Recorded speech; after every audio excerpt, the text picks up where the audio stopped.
He likes got the energy. Call to order the September 5th, 2018 Planning and Zoning Commission meeting. Roll call. Katharina Barbie. Here. Vicki Buckley. Here. David Castro. Here. Max Maxwell. Here. Deborah Neer. Jerry Wright. Here. Chair Christina Doe. Here. We have a quorum. Next item is the approval of the agenda. Any additions, deletions, or corrections? And if none, I'll take a motion. So moved. So moved by Buckley. Second. Second by Barbie. All in favor say aye. Aye. All opposed, same sign. The approval of the minutes. We have 3 sets. July 18th, 2018, August 8th, 2018, and August 22nd, 2018. Are there any additions, deletions, or corrections for any of those minutes? And if none, I'll take a motion. So moved. So moved by Barbie. Second. Second by Buckley. All in favor say aye. Aye. All opposed, same sign. This is the public participation portion of the meeting. This is an opportunity for anyone who would like to speak on anything that is not part of the agenda. I do have one form for Bessie Chronopoulos. And if you'd state your name and address, we would appreciate it. Okay. Bessie Chronopoulos, 423 Gale Avenue, DeKalb, Illinois.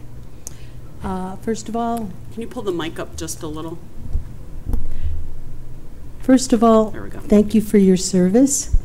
I know that what you do is not easy. Been there, done that, and what you do is extremely important.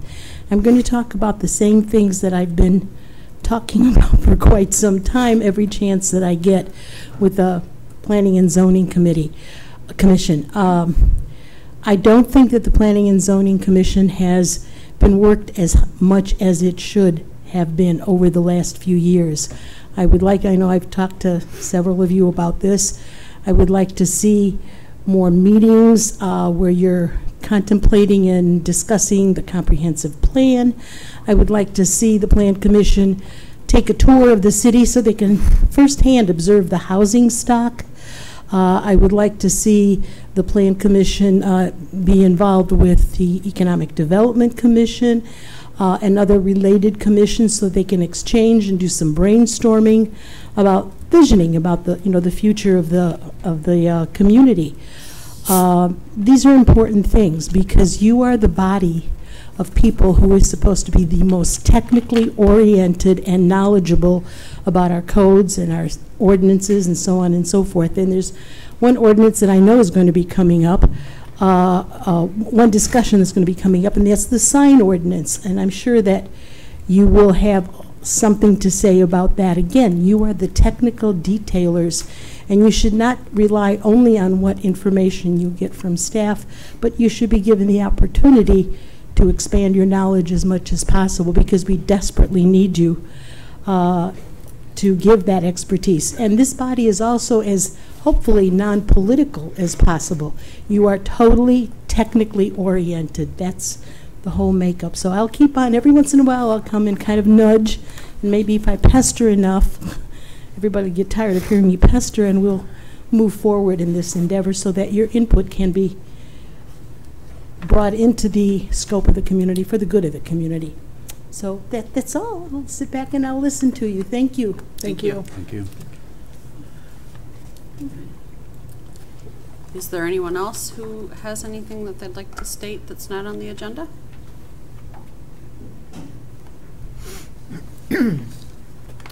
Okay, there being none, we'll move on to new business. We have a public hearing for the first item on the petition by Scott Schmidl for variance to Article 7.06 fences of the Unified Development Ordinance in order to allow for a 6-foot-high privacy fence in the front yard on a corner lot on the subject property located at 145 Heritage Drive. So if the petitioners are present? Yes. And if you could state your name and address, please, even though I probably just did. My name is Scott Schmidl, and the address is 145 Heritage Drive in DeKalb. And yes, I'm here to request a fence variance. As you well know, the ordinance states that on a corner lot, each side of the house that faces a road is called the front. And the ordinance states that you can't have a 6-foot fence, excuse me, on the side or the front of that faces the street. Or I should say, it can have it, but it would have to be on the edge of the house. I can't even see that. All right. So. Scott, you'll need to be at the podium and. I know, but I can't see what it says. I mean, it's like. Okay. I gotta have a telescope to see what's going on. But anyway, I'm gonna, if you don't mind, I'm just gonna switch a couple of slides here to show you. Okay. So this is the. I think I you might. loud enough voice. You might be able to. You might be able to pull that microphone. There you go. There you go. Okay. The remote There we mic. go. So this is the plat of survey, and where I want to put the fence is the colored mark there. So I'm only going on my property line up to the back of the house. I'm not coming up the side, not getting close to the front or anything, just coming up the property line to the back of the house on both sides. Now, the variance says that I can only put a 6-foot fence up there where the dotted line is right at the back of my house, which, as you can see, yes, right there, would cut out almost 1/3 of my yard. I could put a fence out on the property line, but it would have to be a 4-foot privacy fence or a no, a 3-foot privacy fence or a 4-foot with 50% see-through. Because of the wanting to have some privacy around our pool, dog containment because both of our children have dogs, and also noise reduction because Fairview is fairly busy, especially with the construction, and it's even going to get worse now that Frontier is going to be putting fiber down the side of the road. So we're requesting that we be allowed to put a 6-foot fence at the property line and bring it up to the back of the house. Now, if I can find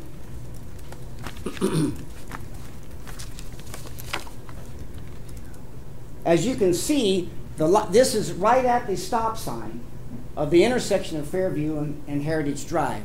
And as you can see, the fence line is only going to come there. It does not block not one bit of line of sight. If I was going to bring it up to the side, up to the front, towards the front, then it would block some line of sight. But where I want to put it, it does not block any line of sight. So now I can go through each one of your statements, questions on the variance, and show pictures, or we can have a discussion, whatever you'd like to do, but that's the gist of this. If I'm restricted in following the ordinance, then one, I have really no noise reduction. Two is that, excuse me, the putting up a 3 or 4 foot fence with big dogs is not going to contain the dogs and won't give us any privacy either, because the height of the road coming by Fairview, people can see us right there at our pool. Now, one of the questions is did we cause any of this? And the answer is no. We just moved there in May. So the previous owners put up this configuration with the pool and all that.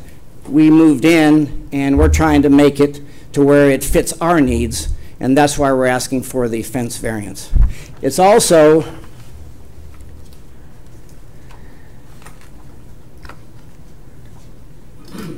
you can see we'll be following the fence line all along Fairview.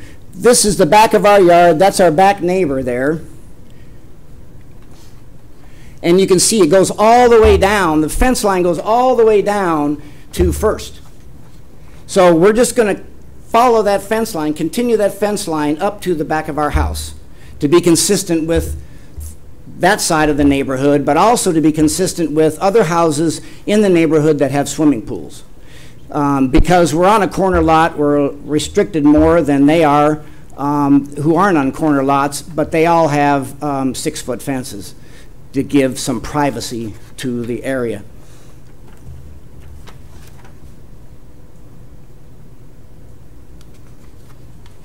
Also wants to know if we're going to cause, if there'll be any variance in harmony. We're going to cause any inadequate light and air. I'm not sure exactly what that means, but as you can see, this is the neighbor to our left. He has shrubs and trees that are much higher than 6 feet. So putting a 6-foot fence up isn't going to add any to that at all. And the same with the neighbor behind us.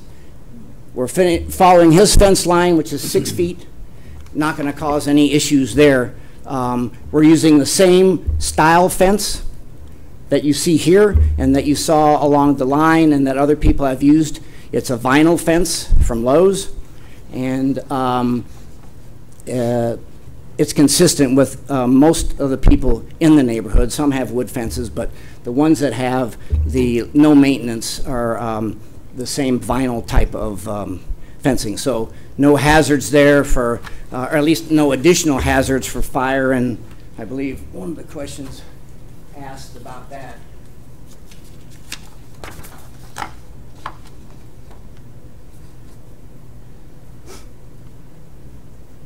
I'm not sure where that question is, but anyway, it won't add any more to the area than's already existing today.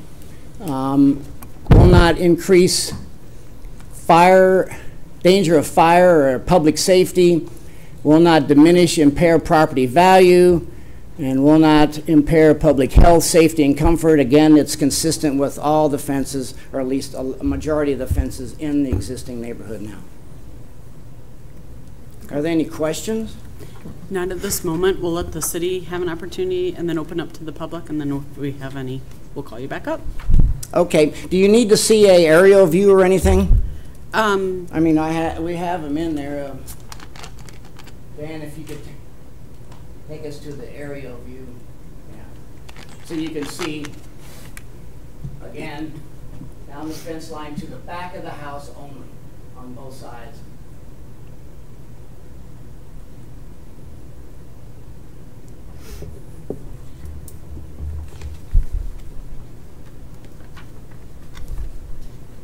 Okay, anything else you'd like to see? I have some pictures of other people in the neighborhood with fences that are on corner lots, but I'm not sure if it means anything now, but thought I'd show it anyway. If you'd like to, you're welcome to, or you can wait and see if we have any further questions. I think I'll just wait and see if Okay. you have any further questions. I think it's pretty simple and straightforward. Okay, thank you. All right, thank you. Okay, so I open to the city. Thank you, Chair. I have your packet of report going through the request and kind of follow from the applicant's presentation. Again, they're requesting a waiver, a variance to the UDO regarding fences in a corner lot, and I'll bring up an aerial to kind of show.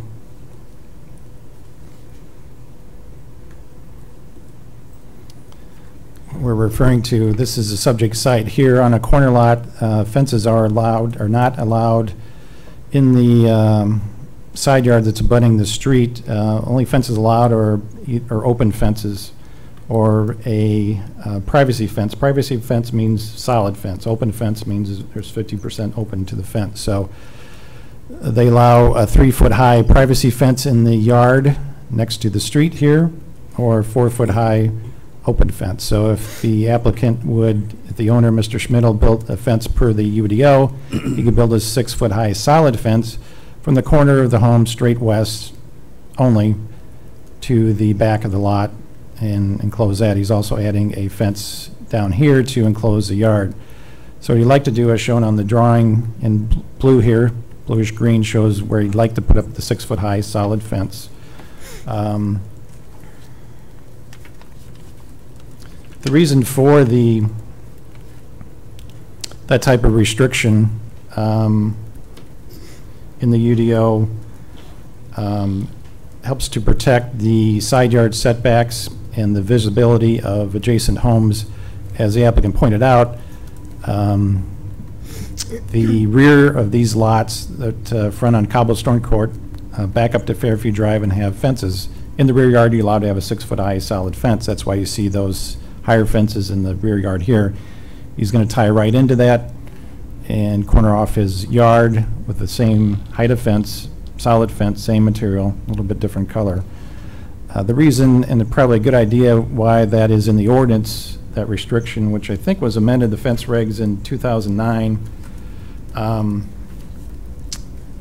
was to protect, and there's a good example right across the street on another corner lot here across Heritage Drive, where you have an adjacent lot which the front of a home faces Fairview Drive.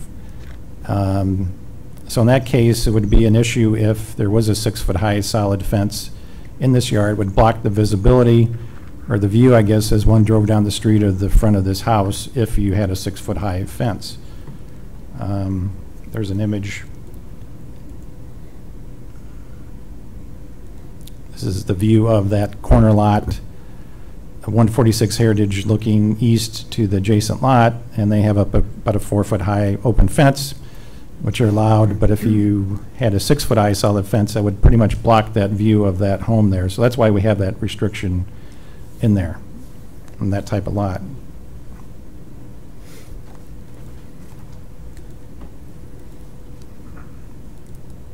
But as you can see, all these lots here are the rear yards. So, and he's went through the findings of fact to show how you know, it's compatible with the fence that it's be adjoining. The line of sight will not be blocked because it's not the front of the house adjacent, it's the rear yard. The size of the lot too, if you built the fence per the regulations, his usable rear yard would be pretty reduced, about a third, I think, and would be quite a bit less than the adjoining lots in his neighborhood, as he testified. The size of the lot is about 0.23 acres, which typically in corner lots and newer developments usually make those a little bit bigger. This corner lot is roughly the same size as several of the other lots that are the typical lots, not the corner lots. So when you have a corner lot with the setbacks and all the restrictions, you usually want a bigger lot to get more usable yard with all the setbacks that's going to apply, you know, where accessory structures can go. So there's certainly a hardship regarding that in terms of his lot size. This lot was platted, the subdivision, 1990. He just bought the lot in May of this year, so the hardship or the situation was not caused by the applicant in this case. We did receive, since the continued hearing from August 22nd, we did receive a letter from resident next door at 129 Cobblestone Court indicating their support of the request, and that was in your packet. That was from John and Margaret Adler. So the findings of fact for the variation, just going through those quickly. The first one talks about the property cannot yield a reasonable return if to be used only under the per the UDO requirements.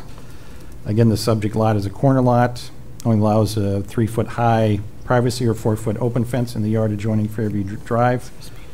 And if the applicant constructed the fence per the UDO, his rear yard would be reduced, the usable rear yard, by about a third, and would be quite a bit less than other adjacent properties. The second one, as I just mentioned, the situation was not caused by the current applicant. The lot was recorded in 1990 as part of the subdivision, and the fence and the pool was put in by a previous owner.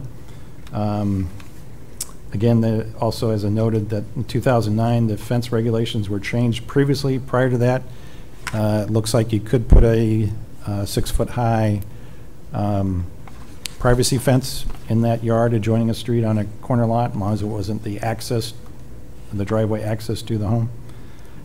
So there's probably a handful of lots out in the city that have corner lots that do have that privacy fence in the corner. I think there's a couple in the neighborhood also. Third one, undue hardship. Again, it's a corner lot. The effect on the surrounding area, again, they're matching up the fence as he showed you with this is a current fence line on Fairview looking west. Matching up, his lot runs right to here. It's over here, so he's putting up a solid fence that will match that in terms of the size, privacy fence, materials. There's a combination of fences, but further west, there's again 6-foot-high privacy fence there.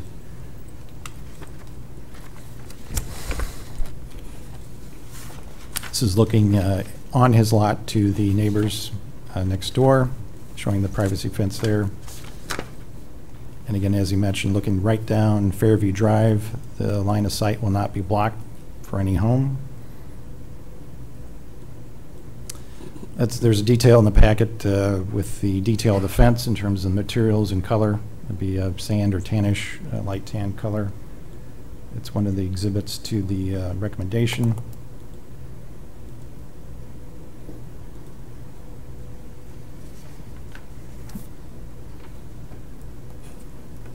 Again, it will not harm the character of their surrounding neighborhood. So there's a sample motion recommending approval per the detail labeled as Exhibit A, which includes shows a specific location in the blue.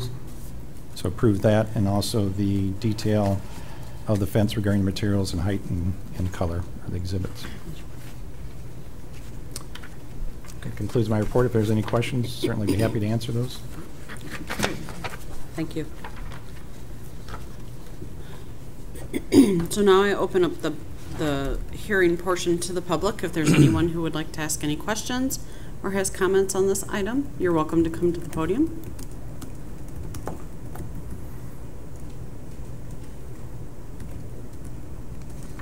Okay. Before we close the public portion, I now open up to the commissioners, and I'll start with Commissioner Barbie. Do you have anything? No. Mr. Maxwell? The only question I had is line of sight for the turn lane. So if you were, for instance, turning left out of that, is there any obstruction to the oncoming traffic?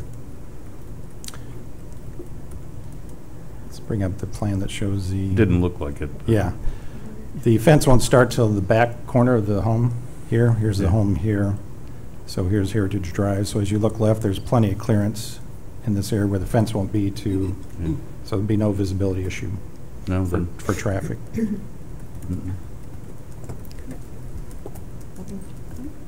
Jerry? Mr. Castro? Me. I only have one quick comment, and that is that in the past and now in the present, I have expressed my reservations with exceptions to the rules, meaning we have a UDO, and we have a UDO for a reason. I look at this particular case, and it's so incredibly special, you know, the orientation of the house and the request of the fence with respect to the houses behind it, that basically what you're seeing is the backyard facing the main road, that given the very specific circumstances, I don't oppose this petition for a variance. So I have one really quick question. Could I have you come to the podium? Excuse me. Just a really quick question. So one of the pictures that you had shown us, you showed us the trees for one of your neighbors. Yes. So as you're putting in the fence, is that going to hinder anything with their trees, cause any issues? Or will your fence be in far enough that it won't? Well, Our property line, I don't know if you can see the flag over here. Oh, okay. Yeah, I couldn't see that. It's about, I don't know, maybe 2-3 feet. And I looked, I mean, there may be, I've talked to my neighbor too, like this one branch that sticks way out. I said, you know, would you be willing to cut that if it's going to hit the fence? And he said that's not a problem. But otherwise, we're in enough, and we're going to come in probably 2 inches from the property line anyway. Okay. So I think there'll be plenty of clearance. I do have a question, though. We've decided to change the color to white. It'll be consistent with the other fence that we're lining up to, rather than going with tan to match our house. So I don't know if that's going to make a difference. When I submitted the variance, I put in tan, but we want to change it to white. That's fine. That's part of the motion with the Exhibit A, just know to be white fence. Rather than tan. Okay. That's all I had. Oh, thank you. Thank you.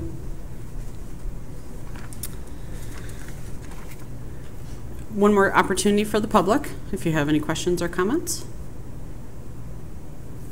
Okay, I'm going to close the public hearing.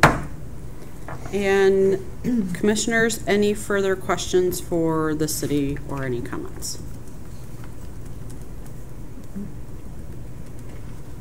No, and if none, be happy to take a motion. I'll make a motion. Okay.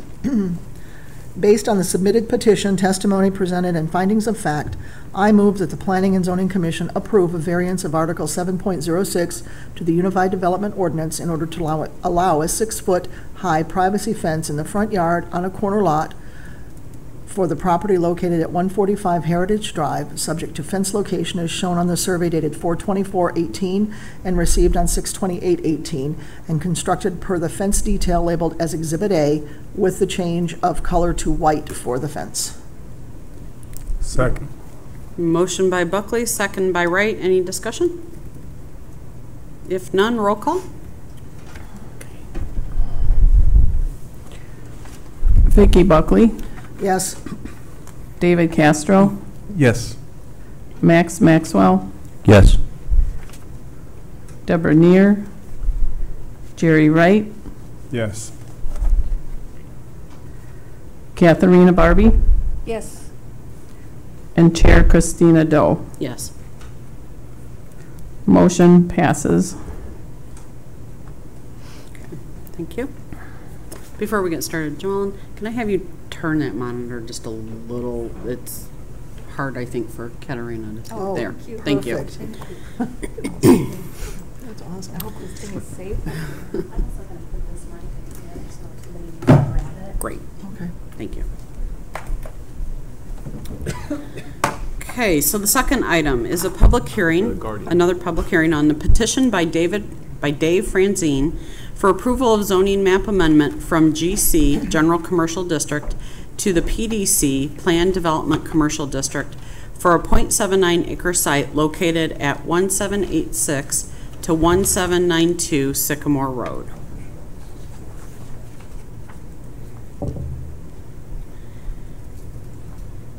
And if you could state your name and address, please. My name's Dave Franzine. I'm from 231 Greenwood North in DeKalb. And you can lift the microphone up a little if you need Lifelong resident of There you go. DeKalb. Thanks. We're here for seeking an allowed special use, not a variance, to open a pawn shop on at 1786 to 1792 are the addresses of the building on Sycamore Road. I can't really see those, but that's the aerial shot of it. Maybe more familiar, it's behind Dairy Queen. The building is a Sycamore Road address, but it actually physically sits off the road a little bit. There's a common drive access that goes back to serve Tool Time Rentals and the Enterprise Car Rental in some places there. So I own the building. We've had several tenants there. The space that we're looking to occupy with this business has been empty for 7 years now. You know, I have enlisted the help of some real estate brokers. It's been listed on the MLS. We haven't had a whole lot of success in renting the space. It's one of the highest traffic counts in DeKalb.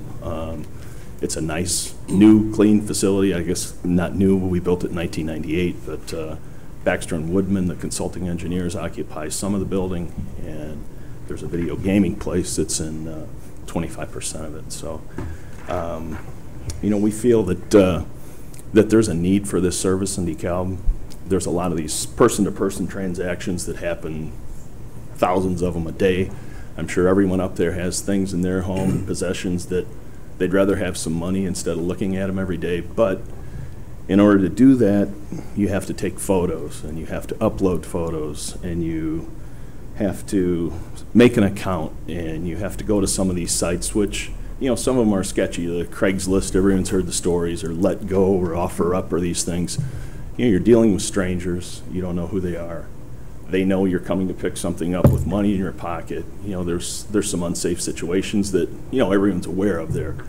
What we'd like to open here is, you know, a safe site where people can bring their belongings and turn them into cash. We've talked with Dan and the staff. We've met with Jason. I've met with the police, both the commander and the detectives, and we would offer a safe surveilled site approved by the police. Surveillance systems would be tied in a web-based camera system where if there's an occurrence, if there's an alarm call there, the police have actual access to every camera, to everything in the site.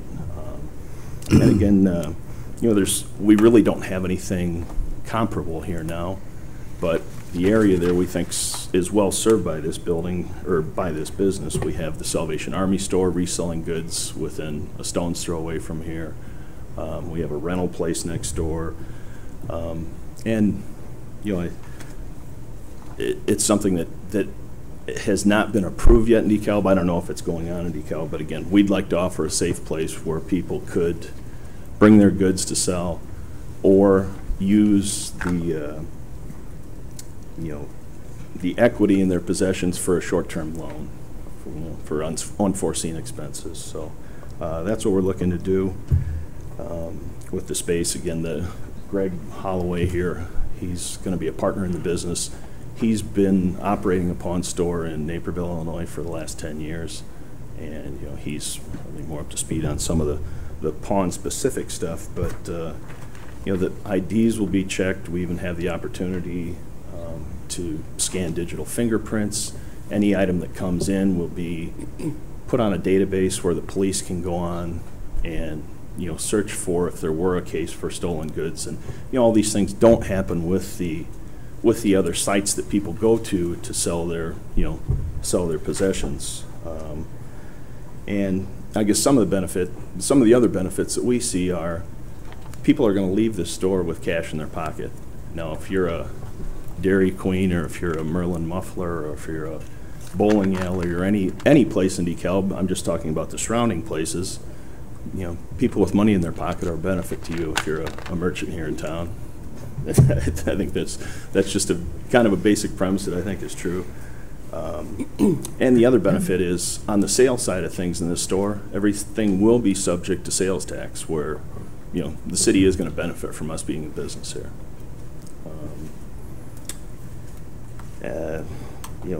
I think we're only asking for an approved special use, not a variance, not anything. This is in the UDO. There are specifications for the operation of a pawn store. It's just there hasn't been one yet in DeKalb, so we're trying to break the ice and get this thing going. So, okay. Any questions for me? Like I said, the business-related questions may be better fielded to Greg. Okay. We'll let the city give us their report, and then we'll come back to you shortly. Thank you. Okay, so open to the city. Thank you. You have a staff report in your packet. The request is a rezoning, not a special use, from the general commercial district to the planned development commercial district. A pawn shop is a special use in the GC, but they're requesting the planned development commercial to accommodate the pawn shop as a permitted use, and also to allow the continued use of the video gaming establishment in there. As noted, the building was constructed in 1998. Currently contains the Charlie's Gaming. This is a floor plan showing the existing tenant Charlie's, the proposed pawn shop at this location, the Baxter Woodland, which takes up the 3 spots now. As the pawn shop moves in, this shows the tenant space location as proposed, with to the left being the north side of the building. So there'll be 3 tenants in the building. About 8,000 square foot building.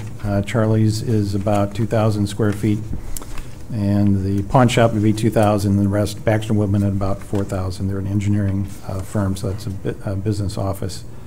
As noted, the pawn shop's a special use in the GC, as is video gaming establishments. The owner would like to have the continued use of the video gaming establishment. Currently, right now, for non-conforming, the Charlie's was established prior to the city adopting regulations on video gaming establishments in March of 2017 that put them as a special use in the general commercial and light commercial districts. So Charlie's was established prior to that. The applicant would like to continue that use in the future in case the current owner left. The current regulations for non-conforming, so it's a legal non-conforming use because they are within 500 feet. That's another requirement in the ordinance. They're within 500 feet of 2 other video gaming establishments. So the applicant would simply like, right now, the there's a allowance time of 6 months. If the current video gaming establishment left, there could be another one moved within 6 months, could move in there. All they'd have to do is get updates on their licenses through the city and the state, but there'd be no zoning issues. So the applicant would like to, in the future, allow a video gaming establishment to come in there even after 6 months, as long as they meet all the requirements of the UDO. Still would be a special use. The only exception is that they would be allowed within 500 feet of, that would not apply in this particular situation. They would have to meet all the other requirements, go through special use, have a public hearing, and that's if it's beyond 6 months, if another one, video gaming establishment went in that location. There's two within 500 feet. Lucky Poker is 220 feet away at 1812 Sycamore Road, and it was in the report too, but about 400 feet away is Lucy's Place at 1704 Sycamore Road. That's by Fitzworks location. So the planned development, as with other projects, will allow the city much more control over the uses, the future development, much more than a special use. The applicant mentioned that they're agreeing to public safety issues regarding the video cameras. They worked, the police department was with initial meetings with the applicant and had no issues with the pawn shop in terms of what they plan to do for safety in their operations. They agreed to a no trespassing traffic enforcement agreement, which we do with many developments, commercial developments, the common area video surveillance, and the interlink to the cameras installed on the property to the police department. So there's a condition that they'll have to meet that per the police department's recommendation. So there's no building expansion here. The only requirements we do have is there be no sales or pawning of firearms on the subject site and no outside storage. They've agreed to that. There's a couple cleanup items as we look at sites that go under a special use or rezoning, try and look to see if there's any improvements to the site needed. There really wasn't, beyond adding a handicap sign is missing on the west side of the building. And also they'll need to clean up a little landscape on the northeast side, remove a bollard that got hit and put some new plantings in that, and they've agreed to that. Besides that, there's no other improvements needed on the site at this time. They have adequate parking. There's 35 total parking spaces, and based on the square footage and uses proposed, including the pawn shop, 32 spaces are required, so they meet the parking requirements. The city currently does have license requirements in our municipal code for pawnbrokers. The applicant will be proposing an amendment to that regarding the fee structure for the loans. That is going to be looked at by the city council once the zoning issue goes to them too. So in your packet is the standards for rezoning and plan development. Going through those quick, the comp plan recommends commercial uses. The site's been, the building's been constructed since 1998. The rezoning will be compatible with the surrounding zoning, surrounding land uses in the comp plan. Much of the surrounding area is already fully developed, so will not be detrimental to the surrounding area or the property values. Planned development again allows more control for the future uses by the city to locate in the building, and also allow the applicant to ask for the continuation of the video gaming with certain restrictions if they were to leave. Existing utilities already at the site and access. Standards for plan development, want to make sure that no plan development would be allowed that would result in inadequate or unsafe access to the site. As shown on the aerial, they have, as part of the ownership of the property, access strictly to Sycamore Road, plus they do have other means of cross-access on both sides and behind the building, so plenty of room of access into the site, no issue there. The proposed use will not add any additional traffic to the area that's already in the existing building. There's adequate roadways in the area to handle the additional impacts. No undue, impacts on the police, fire, parks, schools, etc. As mentioned, the police department representative met with the staff when we met with the applicant initially and had no problems with the proposed use after learning what they're doing for the public safety and the cameras, etc., in their operation. We did receive a couple of citizen response forms from Steve Irving, 1826 Sycamore Road, and the Kishwaukee Country Club, both noting their approval of this request, and they're in your packet and made part of the record. So you have a sample motion recommending approval per the development standards and conditions listed on Exhibit A. Just quickly going through those. So the permitted special uses going forward would be per the GC district. Pawn shops will be made a permitted use. Video gaming establishments remain a special use. They do have to meet all the other requirements for a video gaming establishment regarding the floor area, how they operate. The only exception is the 500-foot minimum distance would not apply for any future. Again, under the current non-conforming, another one could go in there within 6 months. If this one left, another one could go in. The no trespass and traffic enforcement agreement would be established with the owner, including the common area video surveillance. No sales or planting of firearms on the property, no outside storage.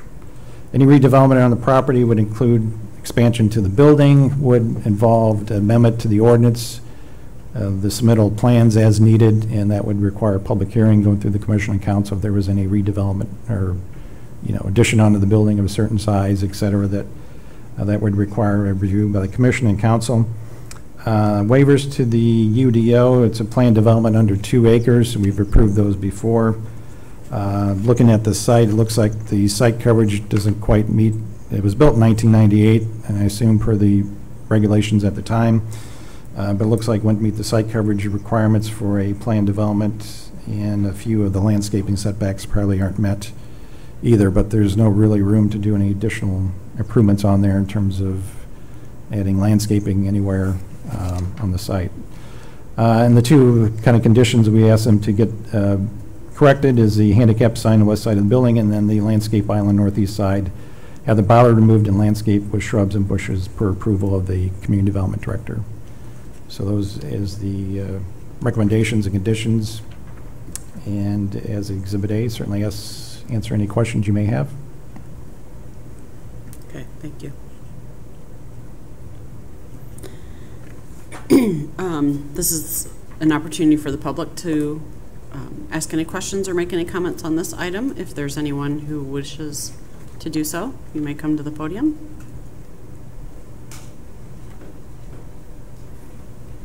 If you can state your name and address, please. Hello, I'm Barry Wolf. I live at 1221 Sycamore Road. I actually came here for a completely different subject, but I would love to see this business. And when you guys open, I'll see you, because I have some stuff I've been trying to get rid of on Craigslist for a while. So I think this is a great idea. I think DeKalb does, especially with the students and what all the extra stuff they have at the end of the semester, instead of leaving it all on the curb, it would kind of clean up DeKalb too, maybe. So I think it was a great idea. Thank you.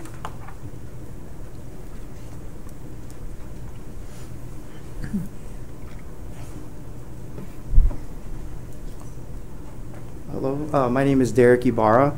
I'm actually a tenant of Mr. Dave Franzine. I am a partner and I operate Charlie's Video Gaming and Rum Bucket Bar at 1792 Sycamore Road. I am in support of this business. I can speak for Mr. Franzine as far as being an incredible landlord, somebody that is very caring of the things that he owns. The property that we've rented has always been upkept, very well lit, and operating my business for the first year, very safe. Feel very safe in that area, and I think that this business can only provide some additional income to the city and its citizens. So thank you. Thank you. Anyone else? Okay, commissioners, and I'll start with Mr. Castro. I have a technical question more than anything else, and what I want is some confirmation that I'm understanding this correctly. I think I am, but I just want to get it right. So the trigger for the map zoning map amendment is basically the introduction of a pawn shop, and there's some shuffling around here. And my understanding is that the gaming site Charlie's is currently there.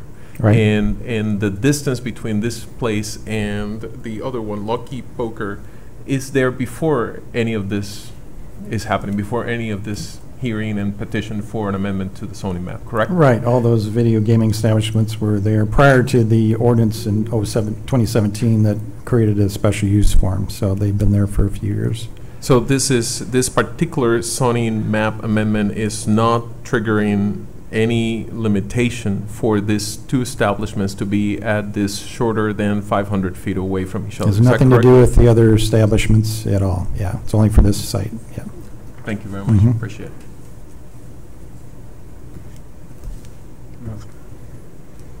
I actually do have one. Can you tell me what your hours of operation would be? Could you come to the podium, please? Sorry.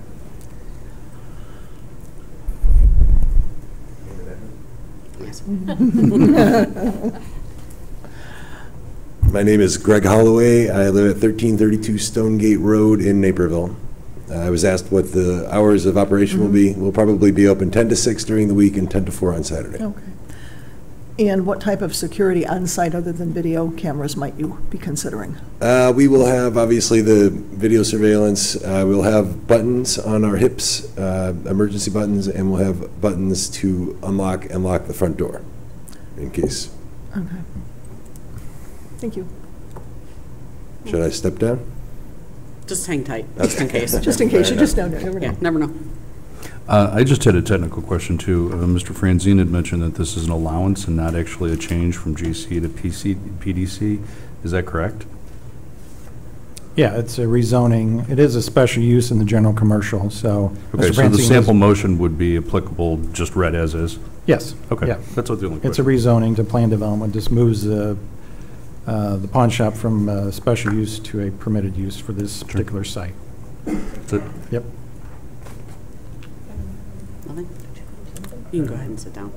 I wanted to Thanks. ask him a Oh, question. go ahead, sorry. Sure. What kind of profit does a pawn shop make in the course of a year? Profit or sales? Yeah. Well, you Both. know, Let's yeah. say, yeah, both. In Naperville, we've been open 10 years, and we produce about $250,000 to $300,000 in sales every year. Profit is a different story. Yeah. Yeah, okay. Have there been any, what would you say is the toughest part of that business? Any? I think the toughest part is having a knowledge of a variety of different things. And that all comes in time. Trying to figure out fakes from real and knowing values. Okay. Being able to establish values. Any security issues that you've had with Not at all. your business? Okay. I have another technical question. Just for the record, this commission is completely unrelated to the licensing process for the pawn shop. Is that correct? Correct. Thank you. I shouldn't have let him go because I had a question and now I lost it, so. I have one, maybe you can get Go it ahead, back. go ahead. You briefly mentioned it, Mr. Franzine, but something about fees for loans. Are you also doing loans in addition to? That Can is. you tell me about that? Yeah, the idea of pawn is collateral loan, short-term collateral loan. Okay. So basically, we take in inventory, we hold on to it, we store it away. The person that pledged that item is allowed to come back, pay principal and interest, and get their item back. Okay, so there's not a loan element there in addition to the collateral then? It's basically just collateral loan, correct? I remembered my question, thank You're you. welcome. So, and I'm not trying to open a can of worms or advertise this at all, I guess. If you have an overabundance of inventory, let's say, and you can't have a storage facility, obviously, what happens with the overabundance? What do you do with that? Discount it, try to sell it. If it's unsaleable, we donate a lot. Okay. And I think the applicant owner indicated they have off-site storage. Get up, Dave. Okay, a block Dave- away, they have a Block storage. Yeah. Dave owns a Okay. facility So a block away. you've got the ability to be able to store it off-site. We wouldn't have to worry about stuff just kind of hanging around. Right, you out wouldn't the see door. anything. Yeah, you wouldn't see a storage pod or anything outside, Okay. Thank you. certainly. So I have a question for the city too. So as I'm looking at this map and this aerial that we've gotten, am I correct that the site is outlined, the whole site is outlined in the black, correct? That's correct. So and this just may be a stupid question that I'm going to ask, but I'm going to ask it. So part of that black mark is over Dairy Queen, correct? Well, this is from the county's GIS, so the overlay on the property lines are not 100% accurate. Okay. But the line is probably right behind the building. I think it's off a little. Okay. From So the do we have map, to so worry about that, where that sight line is at all? no, Okay. no. As I said, the actual line's probably a little bit further this direction than that. I mean, there's a site plan in here that shows the exact property line of the building. So then, my next question is, just in the discussion of items that you have for them for the site, and I don't want to try and add any more to if we don't have to, but in that, what would that be? The southwest corner of that property area, then in the I'll call it the front parking lot, the Sycamore side, or Sycamore Road side of the parking lot. Near the end, the south end of that parking lot, what are those two, are those the garbage facility? That's a garbage enclosure here, yes. Is there any possibility or opportunity of cleaning that up or requesting Dairy Queen to clean that up so it's a little more attractive for your business? They're enclosed. The enclosures are not that great though, if I remember correct. They're, meet the ordinance, they're closed. Okay. I think they're opaque, they're solid. Okay. Slats in them. Okay. I just was curious because in one of the pictures I noticed, I was wondering about that. I think there's a Google view, we can take a look. I also use the technology here. So then is that the same, as you're pulling that up, is that the same garbage enclosure that you will also use? Do you share that garbage enclosure? No, they're actually two separate ones, and you may be looking at the Dairy Queen one. Okay. Ours is a chain That link one. fence with the privacy slats. Yeah, right there. It's That's way yours. in. The Dairy Queen one may have a little more food waste or something in it. Okay. Ours is definitely Yeah, maintained. Yeah, they should get a, I mean, this is from last summer, it looks like. They should have a front Okay. gate on there. The left side, They there, don't. Dairy Queen, the green chain link fence one is ours, and it's, you know, Okay. there's no. It was hard to tell on this picture whether or not that was a shared or if it was the same or if it was the ones that I was thinking were. Okay. Yeah. All right, thank you. And that, Dan, you said is, it's to the ordinance, everything's okay Yeah. with that? Okay. That was the only thing I had. Can I ask another? Yep. I was just wondering for the future, so there is going to be a zoning map amendment from general commercial to planned development. And it's actually only supposed to be right for the pawn store on 1790, but it also affects the whole building, Right. correct? So Yeah. what are future implications of that in terms It's- of what other businesses could come in The with? recommendation is as per the GC, the underlying zoning district, permitted and special uses now. The only difference is that pawn shops will be moving to a permitted use, and then with the allowance for the continuation of the video gaming in the future with certain conditions, so other uses, there's really no impact of any other uses. They Okay. It's the same district standards as the underlying zoning right now.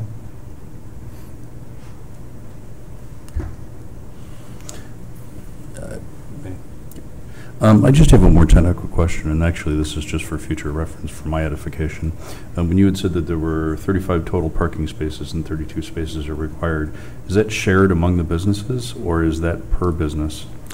That's the calculation based on the, in the UDO, there's regulations for different types of uses. I think general retail, and actually we did on the retail, was one space per 250 square feet, which they meet. Actually, business office is not intense, so there's actually probably a few more additional spaces. But Okay. they're kind of grouped together. Some uses are specific, but most retail are under one category. It's one space for every 250 square feet. So taking the square footage of the building, I just did it to the 250, and actually with the Baxter Woodman in there now, the So office is collectively- not as intense, so, Yeah, so collectively it's based on the use of each tenant. yeah. Okay. And the square footage they have for each tenant space, yeah. Okay, anyone else before I give one more to the Public? Okay, so I give one more opportunity for the public to speak if there's anyone else. Okay, there being none, I close the public hearing. Any further comments or questions from the commissioners? I'll take a motion if anybody's ready. Motion to approve. Based on the submitted petition and testimony presented, I move that the Planning and Zoning Commission forward its findings to the of fact and recommend that the City Council approve the zoning map amendment from JC General Commercial District to the PDC Planned Development Commercial District for a .79 acre site located at 1786-1792 Sycamore Road per the development standards and conditions listed on Exhibit A. Second. Motion by Maxwell, seconded by Buckley. Any discussion? If none, take a roll call. David Castro, Yes. Max Maxwell, Yes. Deborah Neer, Jerry Wright, Yes. Katharina Barbie, Yes. Vicky Buckley, Yes. Chair Christina Doe. Yes. Motion passes. I'd just like to thank the applicant and Mr. Schmidl too for waiting 2 weeks for the hearing to Yes, to thank come you. up. Yes, So thank you. appreciate the patience. Okay, our third item is a public hearing, a petition by, this does not seem right. A petition by the petition. No. A petition by Adventure Works of DeKalb County, Inc., represented by Lynette Spencer for approval of zoning map amendment from the MFR1 Multiple Family Residential District and the SFR2 Single Family Residential District to the PDR Planned Development Residential District for property located at 1211 and 1215 Sycamore Road. And the petitioner has a presentation. If you could state your name and address, please. Lynette Spencer. I'm the Executive Director of Adventure Works, which is located at 1211 Sycamore Road in DeKalb. Okay, thank you to Dan and Joellen for talking us through this process and getting us to this point, and to the Commission for allowing us the opportunity to present tonight. Adventure Works is a youth organization that I founded in 2010. I am a lifelong resident of DeKalb, grew up here, and am happy to have been able to bring a service to the community as well as employment to the community through our nonprofit organization. Our mission is guiding youth in overcoming life challenges through adventure-based counseling and education, and we do that through outdoor behavioral health care. And I'll get into a little bit more about our services just to orient you to what we do and what we'll be using the property for in this petition. I would also just like to mention I have a few of our Adventure Works organization representatives here. Ryan Bromberich is our Adventure Programming Director. Mary Gentile is an educator in the Sycamore School District, a school social worker, and she is one of our board members. And Don Billington is a retired educator, principal from Genoa Kingston School District, and our board chair. So in the discussion, so we're well represented in terms of the organization and should be able to field any questions. Oh, and we have Dale Boughton in the back, just snuck in. He's our board treasurer as well, and lives locally in DeKalb and works at IT Sundog IT, excuse me. So I just wanted to orient you to who is in the room and who's here to field any questions that you might have. So Adventure Works is, let's see, clicker, top button, Dan? On the side? Yeah. Okay. We are a positive youth development, referred to as PYD, and a mental health counseling agency. We serve youth up to age 26 and their families.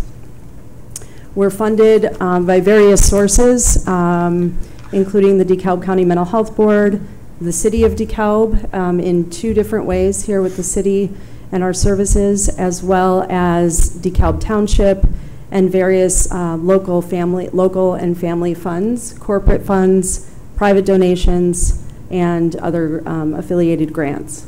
So we have quite a variety of funding sources.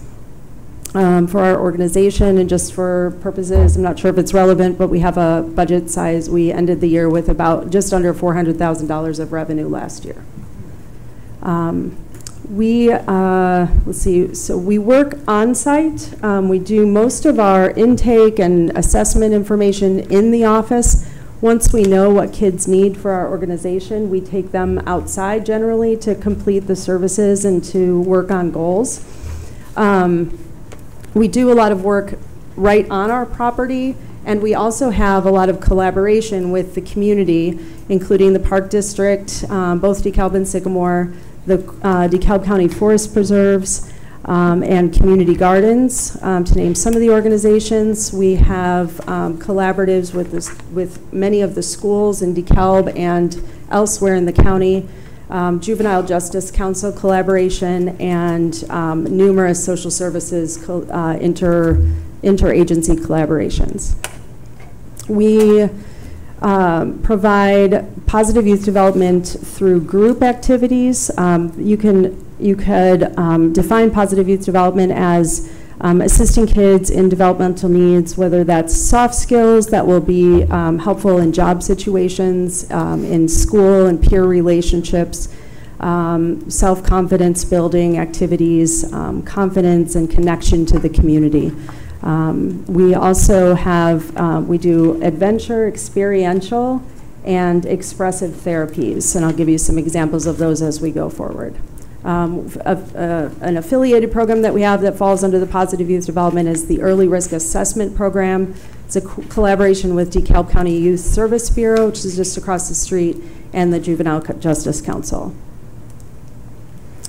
These are some of the pictures that we've taken of programming off-site. We use much of the DeKalb's natural resources, and a couple of pictures on the sides there of the Kishwaukee River, and some canoeing activities that we do, as well as exploring the water with our youth. Rarely, that's a little bit out of the norm. We wouldn't normally have kids with their shoes off in the Kishwaukee River. But in the middle there is Renwick-Wilkinson Marsh, which is on right off of North Annie Glidden Road. So those are all DeKalb area resources when we're out in the community. The next slide is an aerial view of our property. We have currently the L-shaped property at 1211 Sycamore Road, and we are in a contract to purchase the property, which is a vacant lot right next door, which is 1215 Sycamore Road. Yeah, Dan is pointing the cursor there to the properties. So that is the subject site. We're looking to combine the two properties into one zoning property, but they will remain two separate legally stated properties. So just a street view of the AdventureWorks Counseling Center. We purchased this in 2016 from a previous counseling center. I think we're the 4th counseling center in that location. I hope that we are the last. I hope we stay there for quite some time.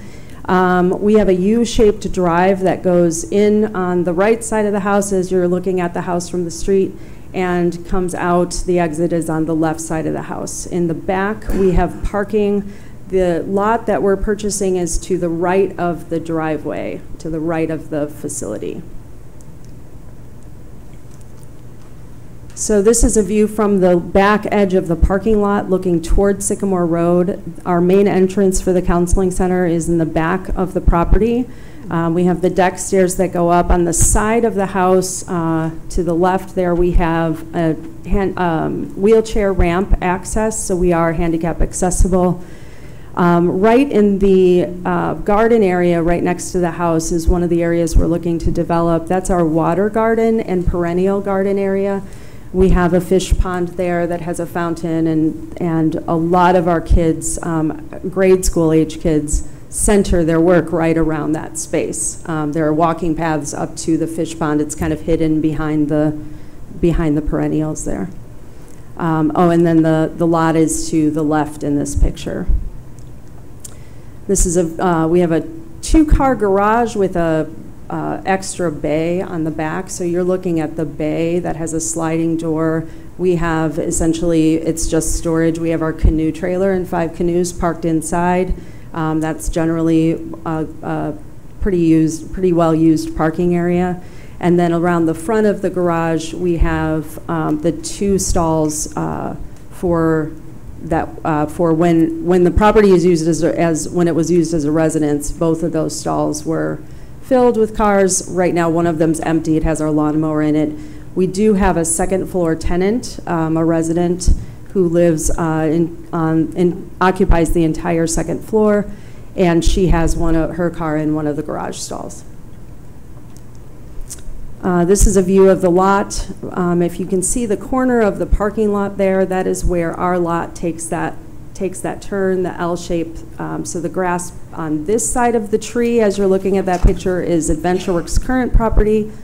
The lot on the far side of the tree, between the tree and Sycamore Road, is the lot we're purchasing. And I think that's another picture of the land. That might be the so that's the AdventureWorks lot there, the current AdventureWorks lot. In terms of what we're proposing, we wanted to make a zoning change that would be sort of a long-term effective change for the organization. One of the things that we're looking at zoning change from, and Dan will review this, but we're looking at the current AdventureWorks home office space is zoned multifamily residential with a special use permit for counseling. The lot that we're purchasing is zoned single-family residential with no special use attached to it. There hasn't been a house on that property for several years, and we don't intend to build another facility on that lot. It's only a 1/4 acre in size. And one of the motivators to purchase the lot was so that we wouldn't have a neighbor that close to our counseling activities and to our facility. There's no curb cut to that lot, and we wouldn't know how that would exactly work. We didn't want a neighbor that close to our activities with kids outdoors every day.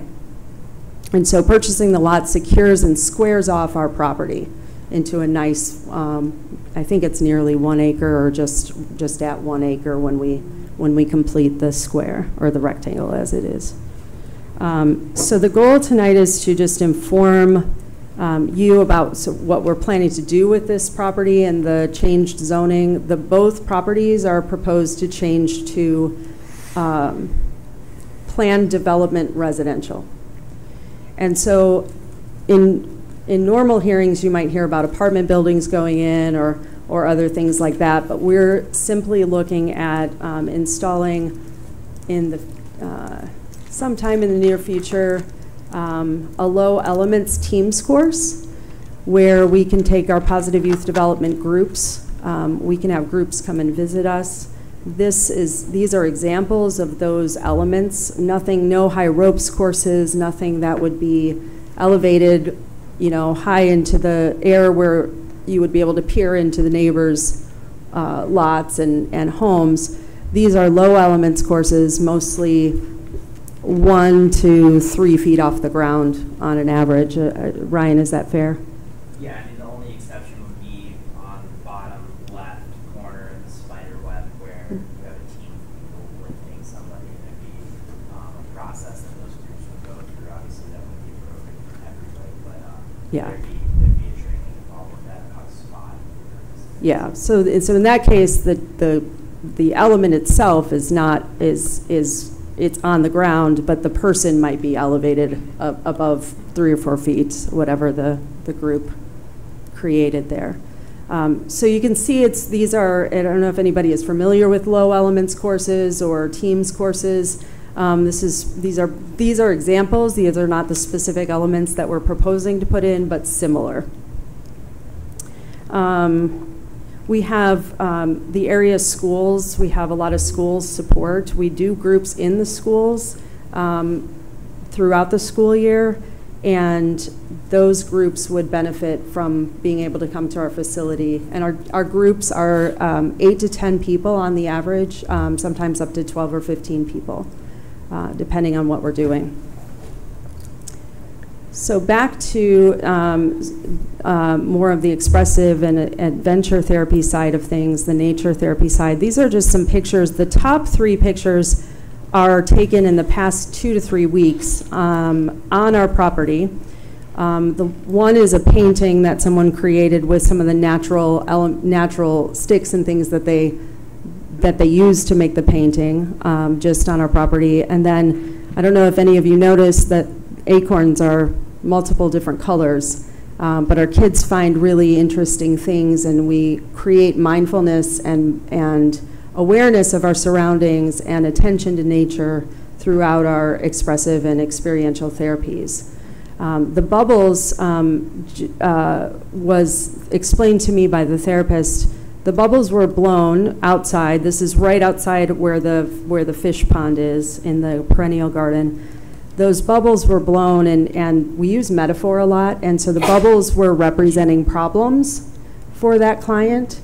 And as she was blowing bubbles, the therapist and she were talking about the more bubbles you blow, you can blow more bubbles and create more and more problems, or you can watch them drift away. So those are some of just examples of some of the activities that we do outside.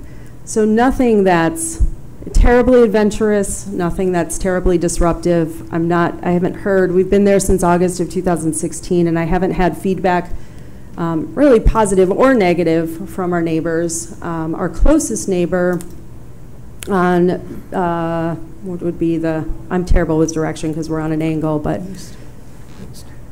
the DeKalb side of our facility, this side of our facility, the south side of our, thank you, Ryan, the south side of our facility,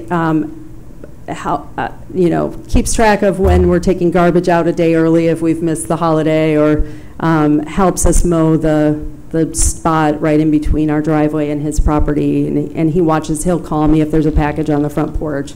So we have that nice neighborly interaction, but other than that, we don't have too much interaction with our neighbors, and we haven't had any negative feedback. The pictures on the bottom are examples of things that we might put in. We might put in a fire pit. We might put in more of a rock garden or sensory gardens for autism spectrum disorder therapies.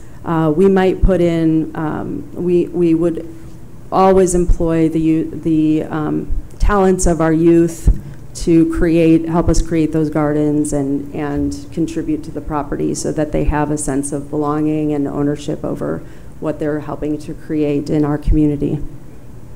I think that's the extent of what we do, and I'll maybe turn it over to Dan to talk about the city's process and what else is involved. Thank you.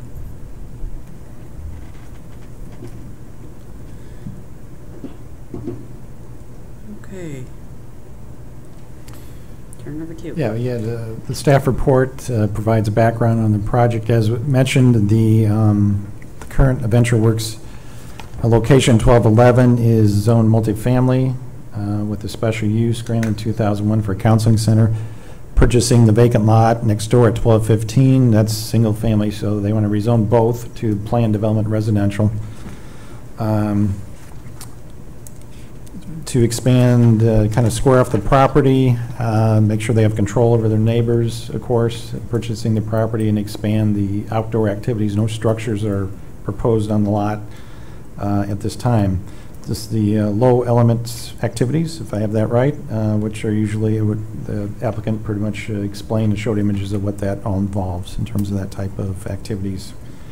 As I mentioned, in 2001, the city did pass the special use permit for this site at 1211 for the initial counseling centers, and I think there's been a few since then, since VentureWorks purchased it recently. The special use did have some conditions requiring the properties, and some of these are incorporating as a recommendation in the plan development. There was a restriction that the property maintain its single-family residential appearance. Also, there was conditions regarding the rehabilitation of the existing structures, make sure they're residential in character. There was restrictions on the allowing the one dwelling unit, which is still on the second floor. Also, restrictions on the ground sign that's out in front of the the building right now, which you can still see in the street view there. So as mentioned, the staff's recommendation includes incorporating some of those conditions in the special use into this plan development rezoning and the ordinance for that. The standards for rezoning is provided along with the plan development. The comp plan recommends single family, so they're going to maintain the single family appearance. It's compatible with the surrounding zoning and land uses. The surrounding area is pretty much developed at this time. They're proposing this to expand the outdoor activities to that particular lot.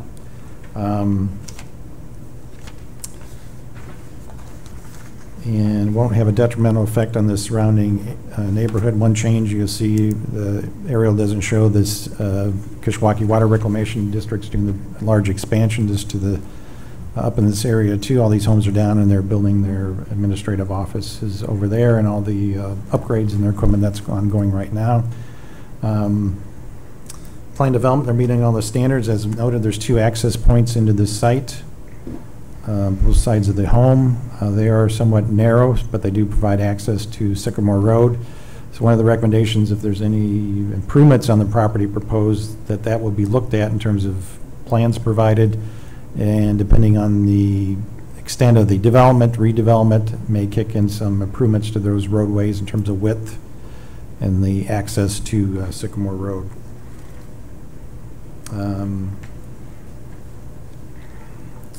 No undue impacts on the taxing districts, and no detrimental effect on the surrounding neighborhood. We didn't receive any citizen comments regarding the project. There's a sample motion provided and a recommendation to approve with the conditions on Exhibit A. The use would be permitted, limited to the counseling center and accessory uses. A waiver to the UDO regarding a plan development under 2 acres. The next one from the special use permit that was approved in 2001, maintaining the residential character of the property would be required. If there was something different that proposed a different look, they would require amendment to the plan development ordinance and kick in a public hearing in front of the commission. Recommendation to the council. Next one talks again about the redevelopment and development of the property. If it's minor, as determined by the community development director, we would handle on the staff level. If it was somewhat more major, as determined by the director, they would require amendment to the plan development, public hearing, submittal of plans, whatever would be needed, engineering, architectural, landscaping, etc., to make sure they met the ordinance. That would be reviewed by the commission and council. Limitation on the ground side, that's the exact language from the special use permit in 2001, so they are meeting that. There's limitations on the size, that it's in terms of illumination. I don't think they currently illuminate the sign at all right now, right? And then, so this maintaining the same restrictions as a special use permit from 2001. And then the last one, within 30 days, the improvements we'd like to see are on the property in the near future would be submittal of a plan showing the parking lot layout. There's parking in the back, but none of the spaces are striped, and there's a handicap space roughly shown. I don't think there's appropriate signage on it, and the size needs to meet the state requirements. So they do have plenty of room in the back. They're just looking at the square footage of the existing use in the one dwelling unit, that there's adequate space to put the parking on there. It just needs to be striped with our dimensional requirements in our UDO, so requiring that within 30 days to be plans submitted to showing they have enough parking, and then striped per our ordinance, including the handicap signage. Nothing more in the report, so I certainly answer any questions if you have any. Okay. We do have a speaker request form, so the public hearing portion is now open. Judith Winter.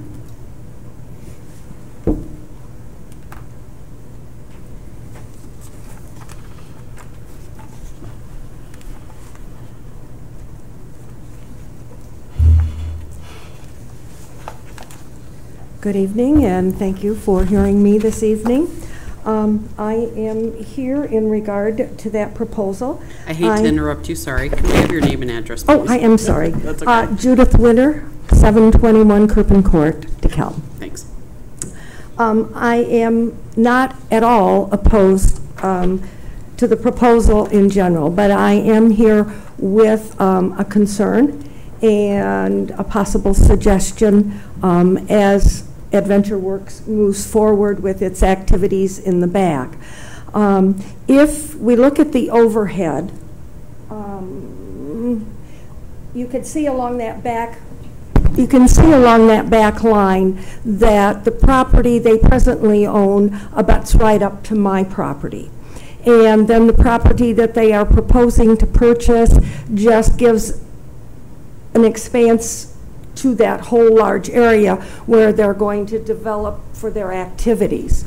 You can also see in that picture that there is, at the boundary line there at the back, just a small strip of vacant land, and then there are some arborvitae along there that is my property, and as well as that vacant lot right to the right of it.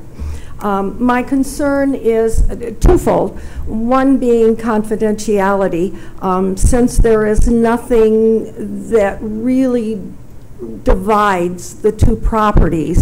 When there are things going on back there, you can stand in my backyard, and I have done that and overheard what's going on next door.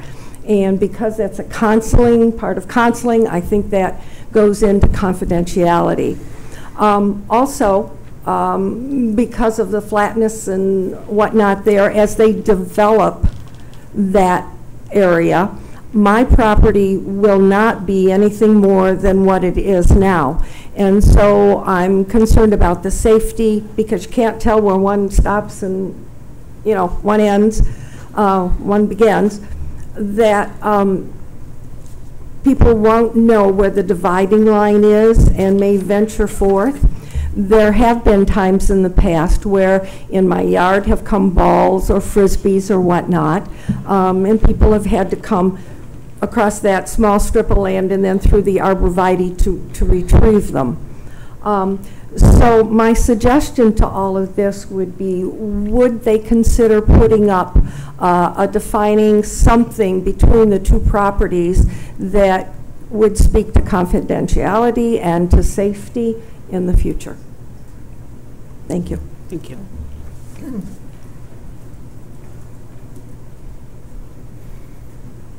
Is there anyone else that would like to comment or have any questions?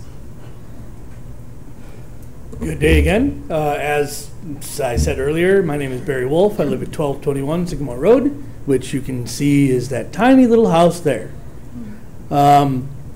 I am completely in support of what you're doing. It's amazing. I hope you move forward and everything goes well for you. In fact, I am an adjunct professor at Kishwaukee College, and I'm currently looking at a transition change, and I was in the process of finding employment as a case manager at Rosecrans. You are much closer than Rockford, so if you have anything open, come talk to me. I'm also working on my license as a sign language interpreter, and I know studies have shown that does a lot for Down syndrome and for autism spectrum, so we could talk about that as well. So my issue is not with you. I apologize if I'm about to derail things. My issue is with the city. If you have physically seen this expansion going on, it is a mess. It is an absolute mess. And my house is the only house that did not get an offer. And when I went to the meeting about that, I was told it would not affect my property values at all. They've already taken up a chunk of my driveway, putting in new sidewalks, putting in new stoplights. They promised me when they were doing this project that there would be no structures immediately by the road. There's a huge building right next to the road. I absolutely love what you guys are doing, but the reality is that locations like that carry stigmas with them. With a wastewater treatment plant on one side of me and this on the other side, I will never sell my house. There's my property values might as well be zero. My only hope when this project started was that the lot next to me and mine would look valuable to a commercial. Well, now with them purchasing that, that's not going to happen. I've spoken with lawyers, I've spoken with real estate agents, I spoke with the bank officer who is in charge of my home equity loan. In fact, the real estate agent who's selling them the property, we spoke in passing. All of them want to know why the city never gave me an offer on my property. And at this point, once this happens, and I hope it does, because I want to see it happen, I'm stuck. I'm absolutely stuck. And that is completely unfair to me. All I'm asking is for someone to listen to me and for the city to give me an offer on my property so that I can find a place where I can live that'll be conducive to a living space and possible to be sold in the future. So if everyone here is not part of that, I understand that. I already talked to the commission who was in charge of that. These are their exact answers they gave me. Well, we had to stop somewhere. I said, well, why didn't you stop at the last house standing? Their thought process was, well, you weren't facing the cul-de-sac that we purchased. And this will actually increase your property values because a commercial property will probably want to buy that corner now. Well, that's not going to happen now. So I don't know who to talk to help me, but I feel like the city has completely devalued my property at this point. So I don't know what to do. So I don't know what else to say.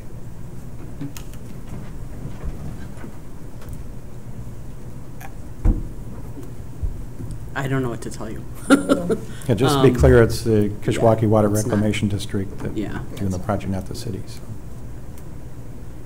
So Which I is don't know if someone in probably the the city can help me commish- out, or, I mean, there's no way I'm gonna ever sell my house. With this on one side and that on the other, there's no way I'm ever gonna sell my house. My property values just went down the tubes. And quite honestly, I don't think it's fair that the city asks me to pay $3,200 a year in property taxes when I'm stuck like this. So, I mean, if you want to buy my house and donate it to them, that'd be sweet. That'd be awesome. I'm all for that. But, I mean, no offense to anyone here, and I apologize for my inappropriate language, but I got screwed. I got screwed hard. And I would like someone to listen and help me, please. Thank you for your time.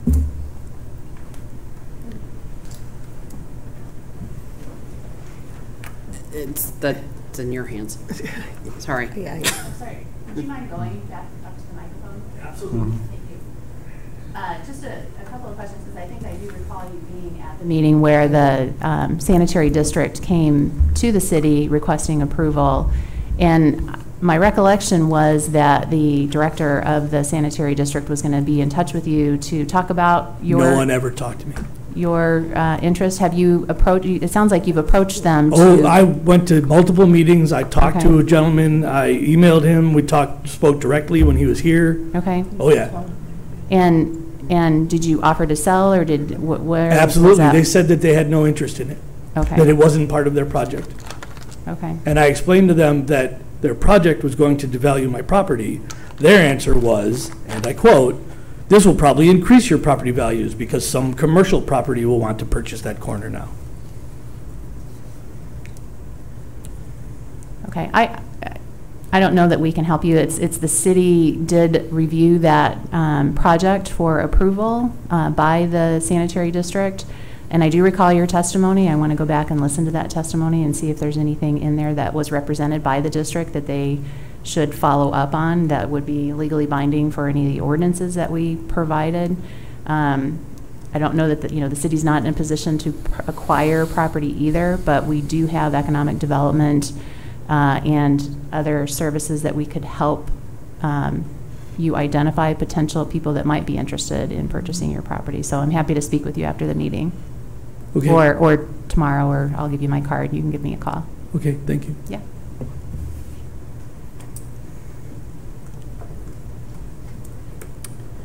Is there anyone else who would like to make any comments or have any further questions?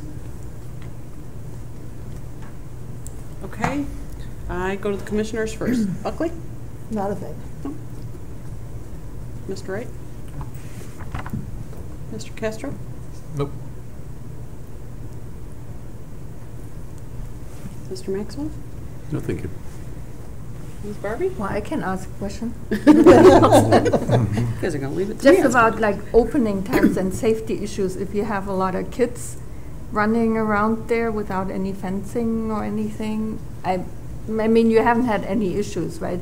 We would have heard about that, but that's just when you're open.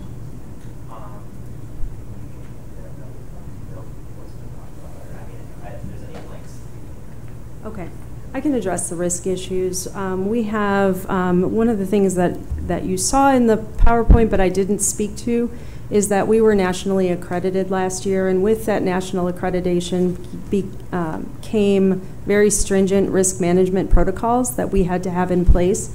We have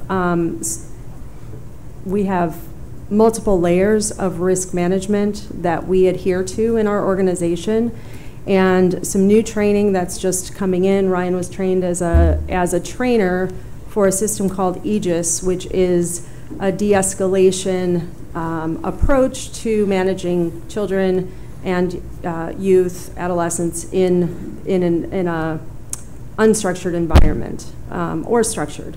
And so we have specific training and risk management policies and procedures in place, emergency risk protocols and response mechanisms in place should we need them. We have not had to enact many of them over the years. Sycamore Road does pose a concern in terms of the traffic and children. We do a lot of walking between our facility and Hopkins Park. And so we're constantly assessing the safety of our youth and our staff. And we don't take kids on that route or near the road if we have any concerns about safety. And in fact, we may not even take them outside. We have talked about putting in a barrier of some sort. I know that that the Sycamore Road end of the vacant lot would be considered a front yard property with the fence restrictions. So we are looking at either putting in a fence that's far enough back to meet the ordinance, or putting in some sort of natural barrier there, some shrubs or a tree line of sorts. But we have looked at lots of options, and we'll continue to assess and make decisions about what's best for the safety protocols of the agency. Is there anything I left out there? I did also, if it's okay, I'd like to address some of the concerns that were raised by the speakers.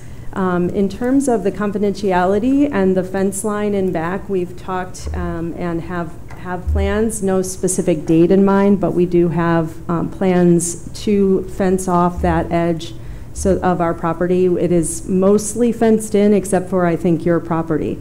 And so we're looking at that and trying to make plans and arrangements to make sure that we're not encroaching upon your property if just to come and get a ball that was a Frisbee or something, but to keep things respectful between properties. But in regards to your confidentiality concern, we know that because we're outdoors, we cannot guarantee 100% confidentiality, and parents and children 12 and older, those under 12, just parents, but 12 and older children also sign a consent which acknowledges the inability to guarantee confidentiality in the outdoors.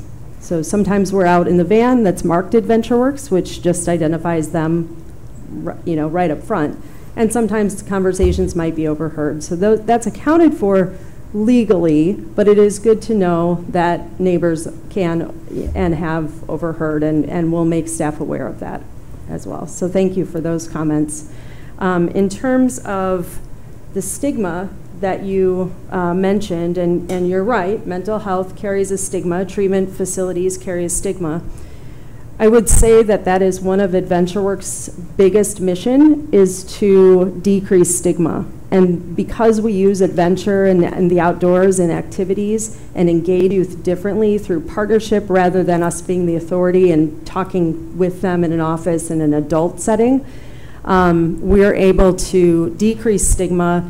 And in fact, I don't know if you're familiar with Kishwaukee Education Consortium. It's the alternative 6th through 12th grade out of the Kishwaukee College campus. I'm sure you're familiar with it.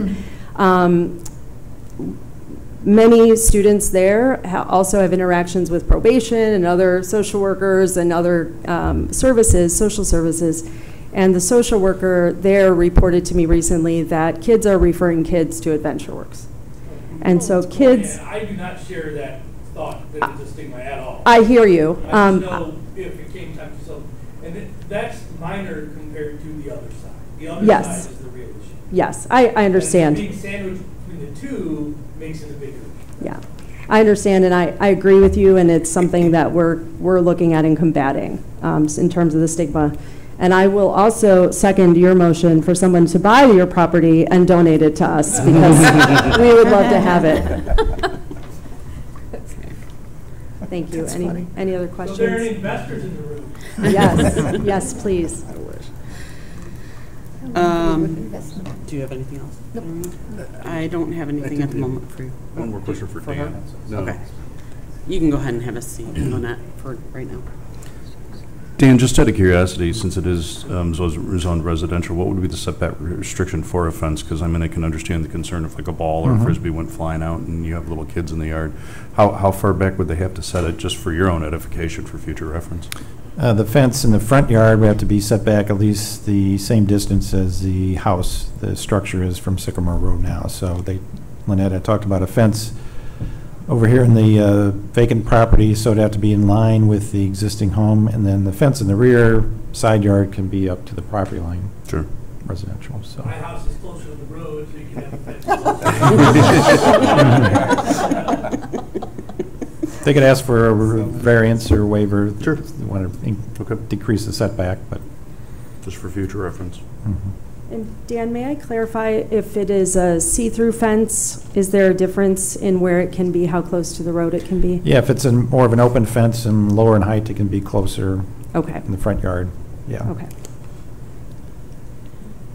So I have a question.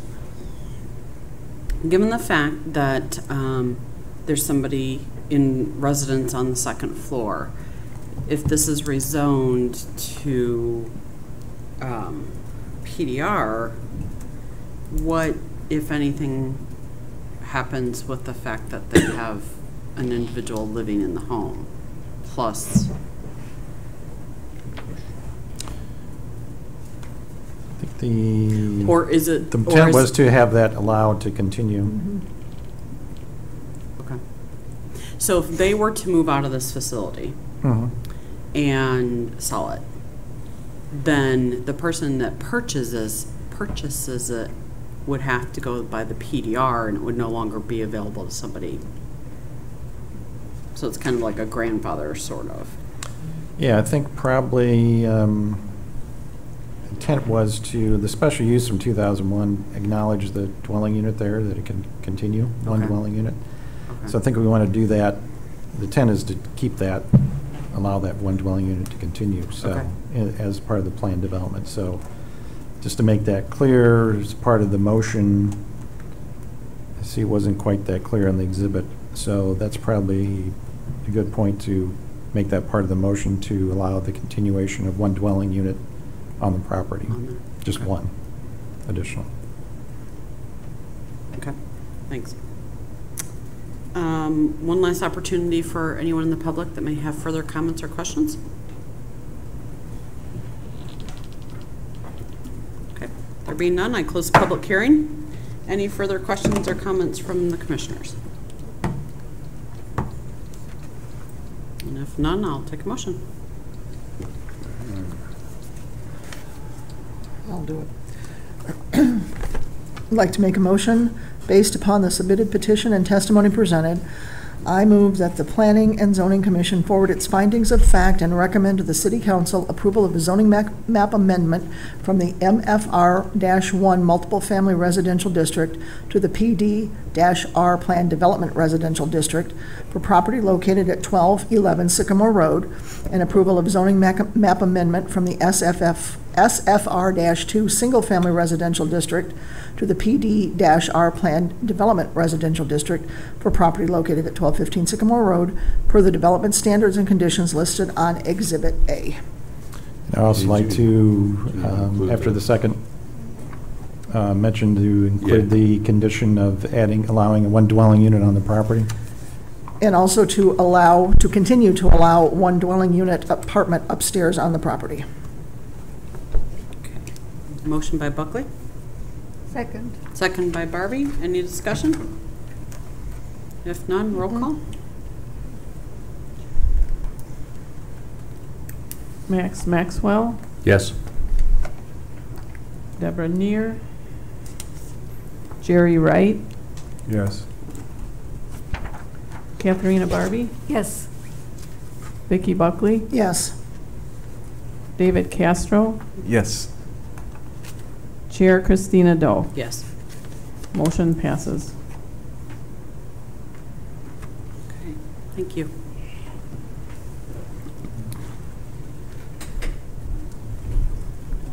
So next up, we have a review and recommendation, DeKalb County approval of a special use permit for a solar garden at Suburban Apartments on Twombly Road. Good evening.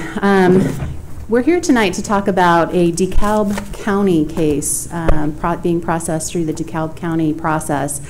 It's case number DK 18-32, and it is for a solar garden at Suburban Estates Apartments. That property is unincorporated, obviously, if it's being processed by the county. I'm just curious, has this board ever reviewed any county cases?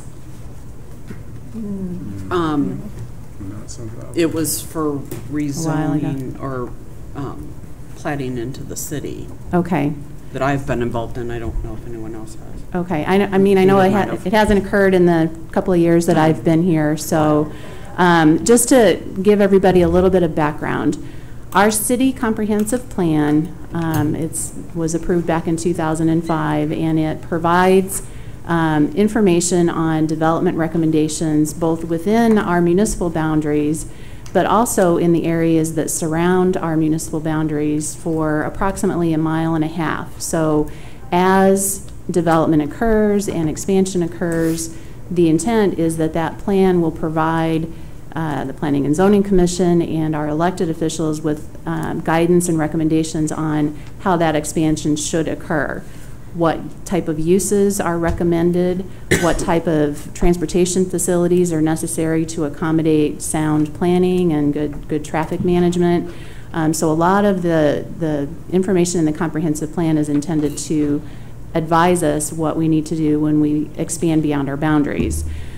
One of the things that the state statutes provide is an opportunity for communities to comment and respond to proposals that are made in the county within that 1.5 mile boundary.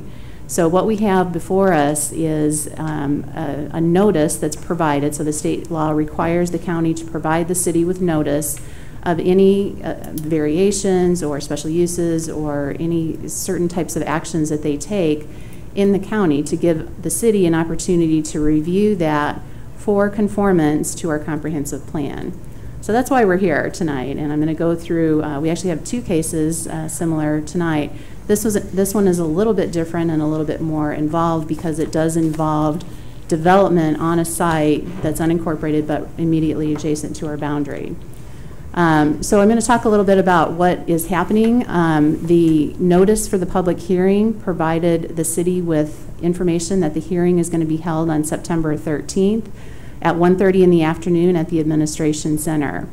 Again, the type of notice they provide is similar to the city in terms of the timing, so not less than 15 days, no more than 30. So we got this notice a couple of weeks ago. And when we take a look at the proposal and try to decide whether or not this is something that we need to do additional review, we do try to fit it into your schedule of meetings and the City Council's schedule of meetings, because one of the other things that the statute provides is an opportunity for the city to provide official comment. So typically if we review something and it seems to be consistent with our plan, we can simply do nothing and allow the hearing to go forward at the county. Residents of the city can go to that hearing, be heard, and have it considered that way. If there are things that we believe need to be addressed through the city, we can present that to the Planning and Zoning Commission, ask you to make a recommendation to the City Council. The City Council then at that time has an opportunity to file a resolution of objection or any concerns or comments that they might have. What that does essentially is it doesn't take away the county's authority to approve or disapprove, but it does increase the voting requirement from a simple majority by the county elected body to approve to a 3/4 majority. So in order to file that official objection, the state statutes don't necessarily require review and recommendation by the Planning and Zoning Commission. It does require the City Council to approve a resolution and present that both at the hearing and technically before the county hearing officer. So again, we're kind of rushing into this because we're bound by the time frame that's been given to us by the county for the hearing, which is next Thursday, to get this to you for review and recommendation of the information that we have, as well as forward this to the City Council very quickly for their agenda next Monday. So I just wanted to spend a little time describing why we are, at the position that we are and why this is seeming to move so quickly.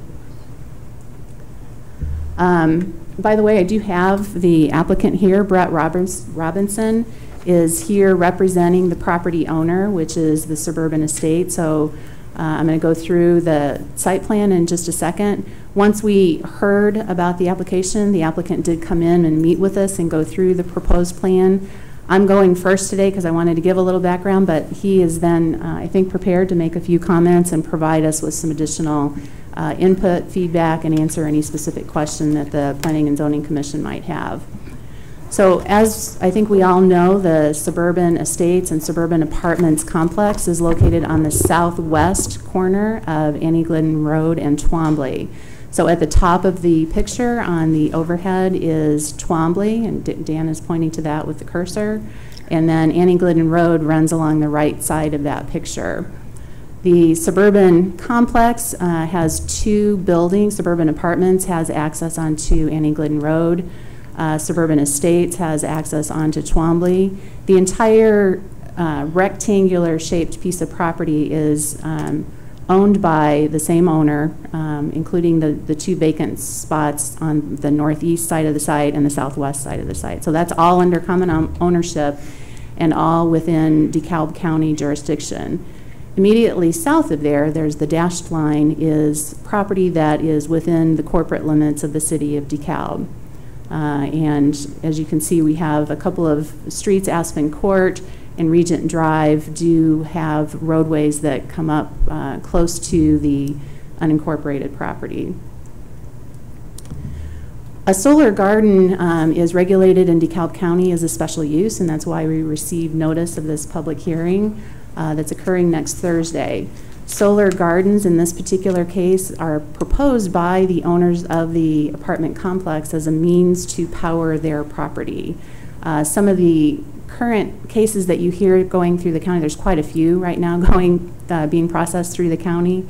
Many of those are being proposed as a means to buy credits and get some of the state benefits that are being offered to investors for these types of things. This, I think, intends to go for that same state allowance, but in the event that they're denied by the state, I think it's still their intent to move forward so that they can provide service and reduced energy costs for their residents. And I know the applicant can talk probably a little bit more eloquently to that fact.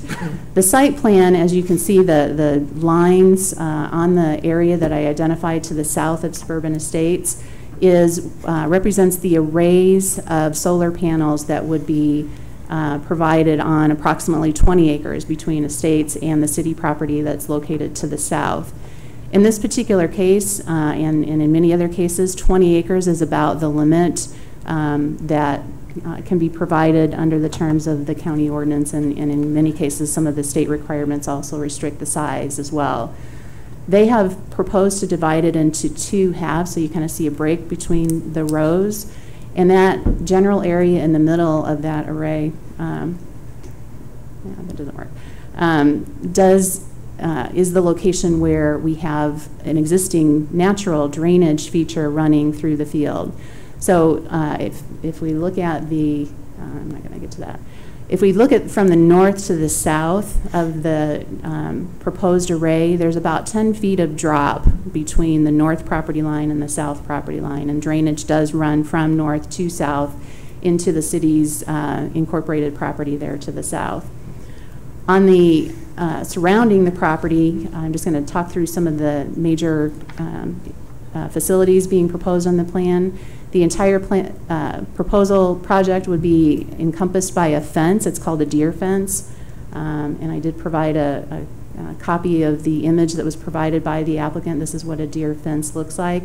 I think the intent, as it was described to me, is not to have a chain link fence where wildlife and other things can't get through it, but to provide the protection and separation between this use and the adjoining uses to the south.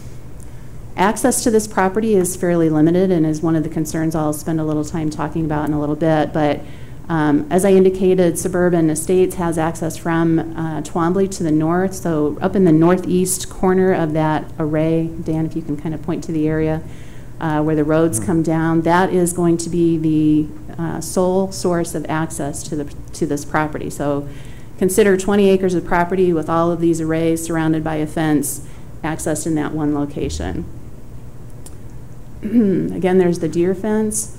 Here's an image of what the applicant provided of what a solar garden looks like. They're fairly low to the ground, so 3 to 4 feet in height.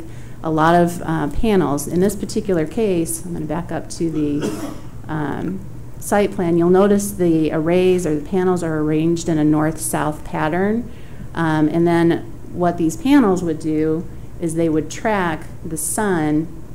On the east, they would be facing the east, and as the sun moves, the panels actually move to follow the sun. So if you're to the south, or if you're on the city property to the south, you wouldn't see it like this. You'd probably see them moving side to side as opposed to front to back. Again, as I started this conversation, the purpose of the city's ability to review this is to measure this project against our comprehensive plan. So we did review the land use recommendations and all of the other recommendations provided in the plan.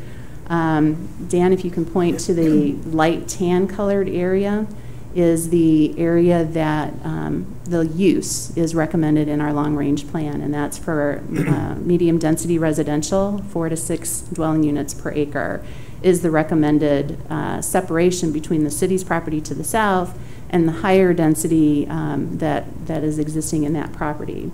One of the other things I want to note from the plan is if you look at the map, it shows darker lines on both existing and proposed roadway or rights-of-way connections. So what's interesting to note on this property is the dark lines on both the east and west sides of this property do show connections between the city property to the south and Twombly. I want to back up to the first picture. So when you look at the city's property to the south, and I mentioned that Aspen Court and Regent Drive, that whole area of multiple family properties coming in off of Annie Glen Road has 2 ways in and out of that property, and that's the only way to get in and out of that property. You can see one of the roads comes in and dead ends at the west end into a cornfield. Obviously, the long-range plan shows that road being extended. So it does make sense that our long-range plan would contemplate us extending the rights-of-way or those roads north through this property to provide access to Twombly Road.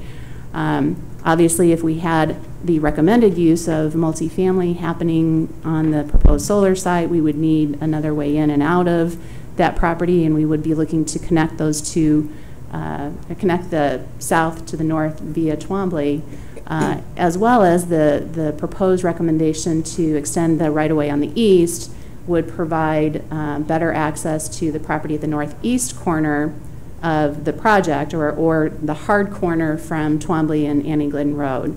That long-range plan indicates recommendations for commercial uses on part of it and residential on the balance of that property.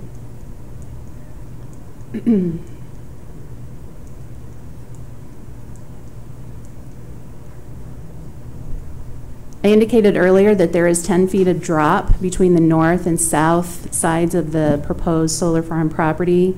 This image shows a field tile investigation on the farm field. So a lot of farm fields are equipped with field tile to provide positive drainage and keep the fields dry.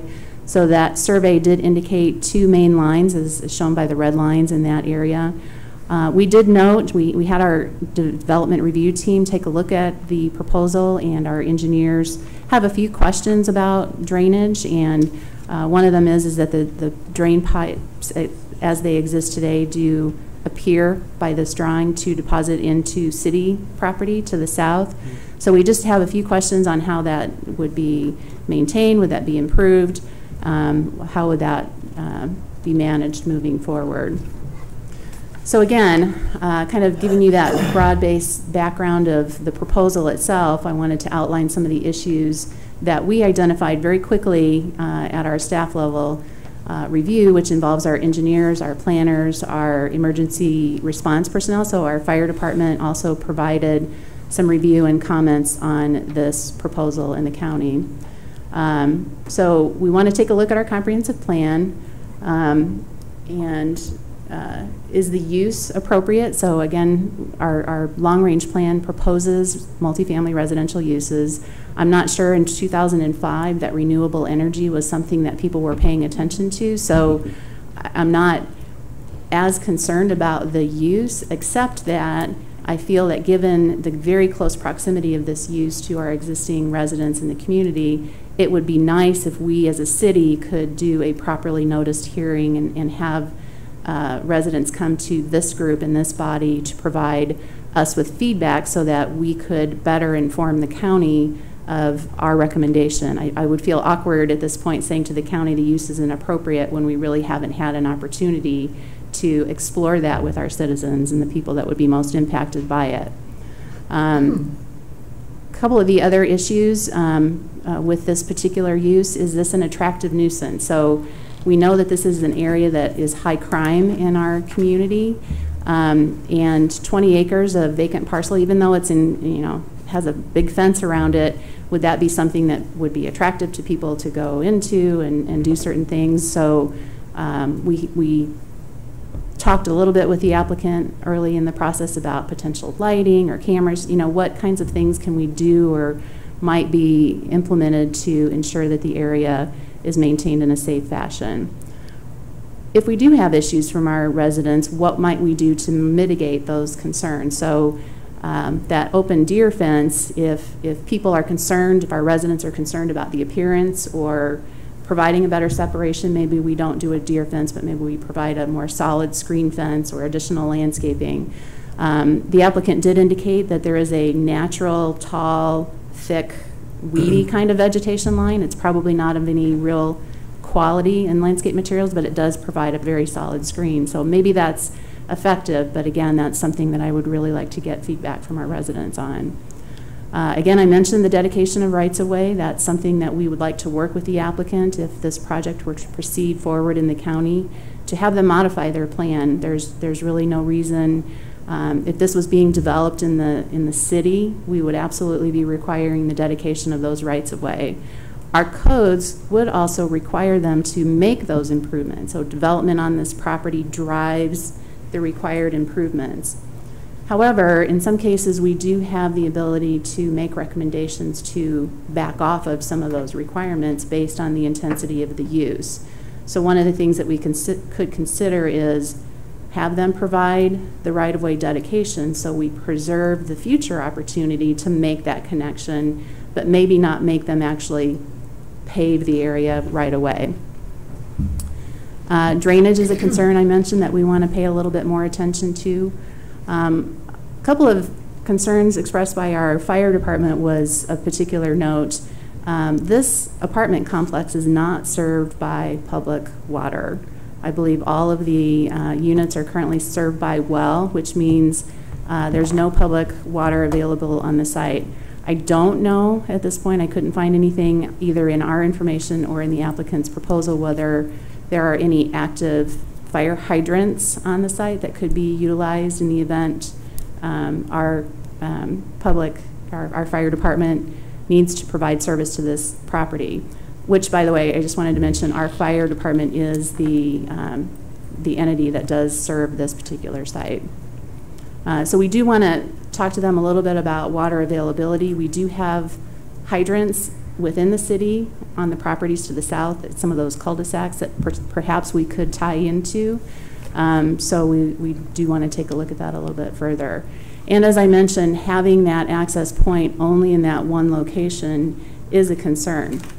One of the things the applicant questioned us about is, it's just a bunch of solar panels, they have emergency shutoffs, what's going to burn? Emergency personnel might be called to the site to address a brush fire. So one of the things that a lot of these sites are doing, which is a really cool environmental feature, is underplanting all of this area with native wildflower type environment. So it's a habitat, it's providing a nice feature for all of that. Helps the drainage, the stormwater. So there's a lot of positive benefits to it. But if any of you have these native planting areas, in the fall, they can become very dry. People could have bonfires nearby, and one spark in the opposite corner of where the fire department could access this property could be a problem. The other problem is, if we address that issue with providing proper water, is how do they get to it? And our fire department is willing to talk to the applicant about acceptable alternatives. Typically, we would require a paved access to get to reasonable distances within and around the site. Having it at one corner of a 20-acre site is not acceptable. So we need to look at, do we try to provide it along the south property line, kind of down both sides?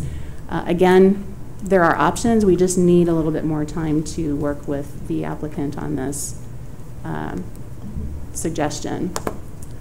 So what do we do?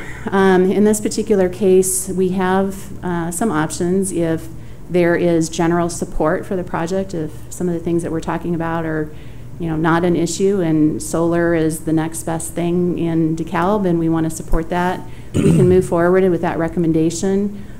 We wouldn't need to take any action. We would just let it go through the county hearing process and allow the county board to hear the case through that process and make their recommendation. Another option is that we could ask to slow it down and give the city a little bit more time to notify our residents, bring them back to a hearing here, ask them what their concerns are, and formulate our recommendation based on a more normal hearing process. We would do that after we met with the applicant to try and work through, to see if he could work with the city to work through some of the issues that I've described. And then at that point, we would, so in order to do that, we would go to the hearing next Thursday and ask the county hearing officer to extend or continue the public hearing for a period of not less than 60 days from that date. So that 60 days we would use in order to kind of go through that whole process. If through that process the applicant makes the changes we're looking for and we're satisfied with that, we could remove our objection at that point, and then the county could continue the hearing, close the hearing, and send it forward to the county board with the positive recommendation from the city. We could choose to proceed at this point and object to the use, and that would just kind of say to the county, we're not going to be involved anymore, we're objecting to the use, and if they want to approve it, they could go forward with that, but they need a 3/4 vote to approve it. If we were to do something like that, we might want to put some conditions on that approval or suggest that they add conditions, much like you do to some of your recommendations. So that also is an opportunity. But again, objecting to the use before we have feedback from our residents, I think might be considered a little bit premature. So looking at all of this, our recommendation is to slow it down and recommend that the Planning and Zoning Commission adopt a motion to recommend to the council to approve a resolution that we would present next Thursday at that hearing, requesting that the hearing officer do that. I have talked to the county about, has that ever happened and what the reaction would be. Derek is not in the office this week, but so I did talk to Marcellus, and he was not aware how the hearing officer would respond to that. But I think that's something that we can clearly outline in the resolution that we provide to them and explain what we're hoping to do through this process to work with the applicant and put something forward that the community can get behind or, you know, formally object to based on the information we receive from the public. So that concludes the information that I have. Again, Brett Robinson is here. Brett, did you have some prepared comments you'd like to provide, or would you just like to respond to questions? I'll just respond to questions. I'd like to say that we... Come on up. I'd like to say that we want to work with the city. I actually came to the city on the same exact day that I went to the county, just because they're the county line and the city line are the same. And we want to be good neighbors and work with you and mitigate any objections that you have, whether it's fence or fire department or whatever it is. We want to just work it out and be great neighbors. It's the wave of the future. I mean, this is not the last solar farm you're going to see in DeKalb. Probably not even the last one from me. So there's several other ones in the works. So we don't, you know, there's no statutes or anything to guide us with, say, oh, well, you got to have this many, you know, this many amount of paved roads for the fire trucks to get through. There's nothing specific in any of the ordinances that addresses new solar farms. So we're here to ask these questions and go through it. We'll work with, you can slow it down if you feel you need to, but we'll work with you anyways, whether you slow it down or not. We're going to take your recommendations and work them out any way that we possibly can.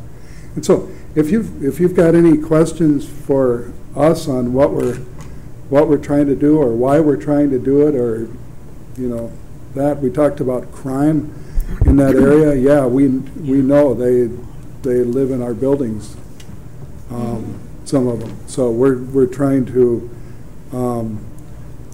provide a better place to live, a greener place to live. We're trying to get to a better clientele, if you will, than what we have right now. Hopefully somebody that pays their rent a little better too.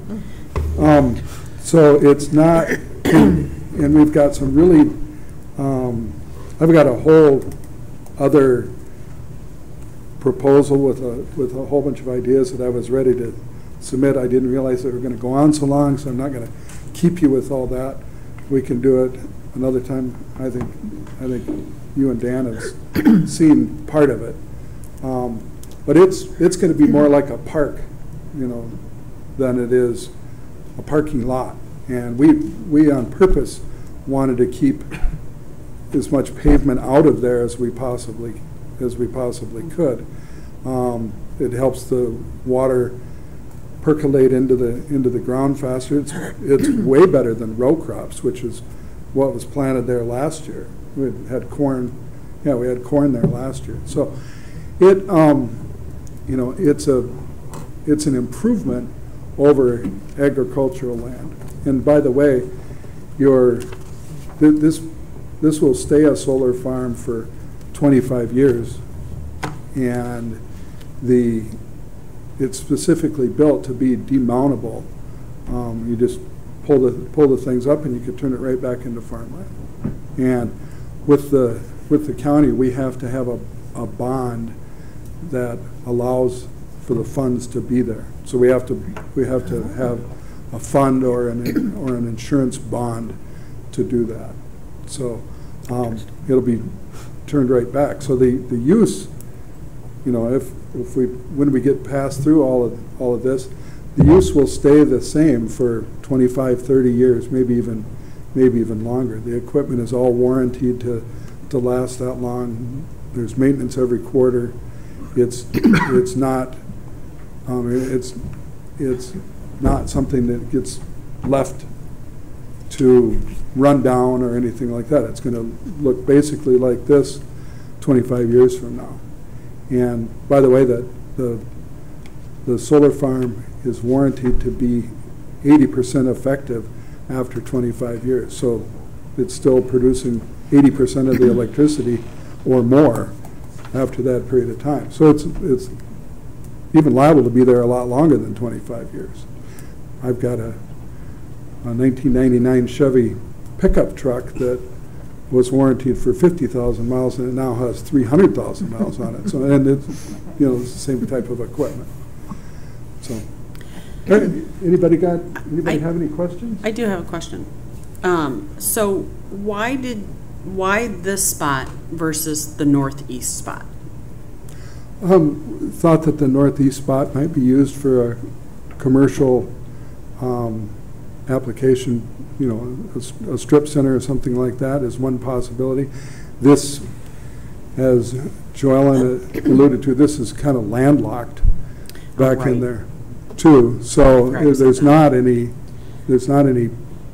particular public access. And I also wanted to point out that through the back of the Annie Glidden, there is a driveway that goes all the way from Annie Glidden Road all the way over to the south, what is it, the southeast corner of the property, and it's the same basic road that goes from the north, from Twombly Road down to the other corner, and that's basically paved or driven on the whole way. So it's pretty much already there. There are sewer pipes and other utility pipes along the east side, which would, you know, along the east side of the road, which scooted us over. We've got a good distance between the property line is clear down by the other apartments, where you can see the mulberry trees that are on the south side. There's I've forgotten, I can't read it, but I think there's 170 feet. 170 feet from here to here. We were planning on having this be a buffer zone of prairie, and then the fence, and then another buffer zone of prairie. So from the edge of this, from the edge of this working, from the property line to the edge of the arrays is over 170 feet. Plus, you're looking at the ends of the array, so there's no glare, there's no anything that happens down here. And Dr. This bed own this part and this part as well. So there's, and the tractors are, that's what turns the solar panels from east to west. And they,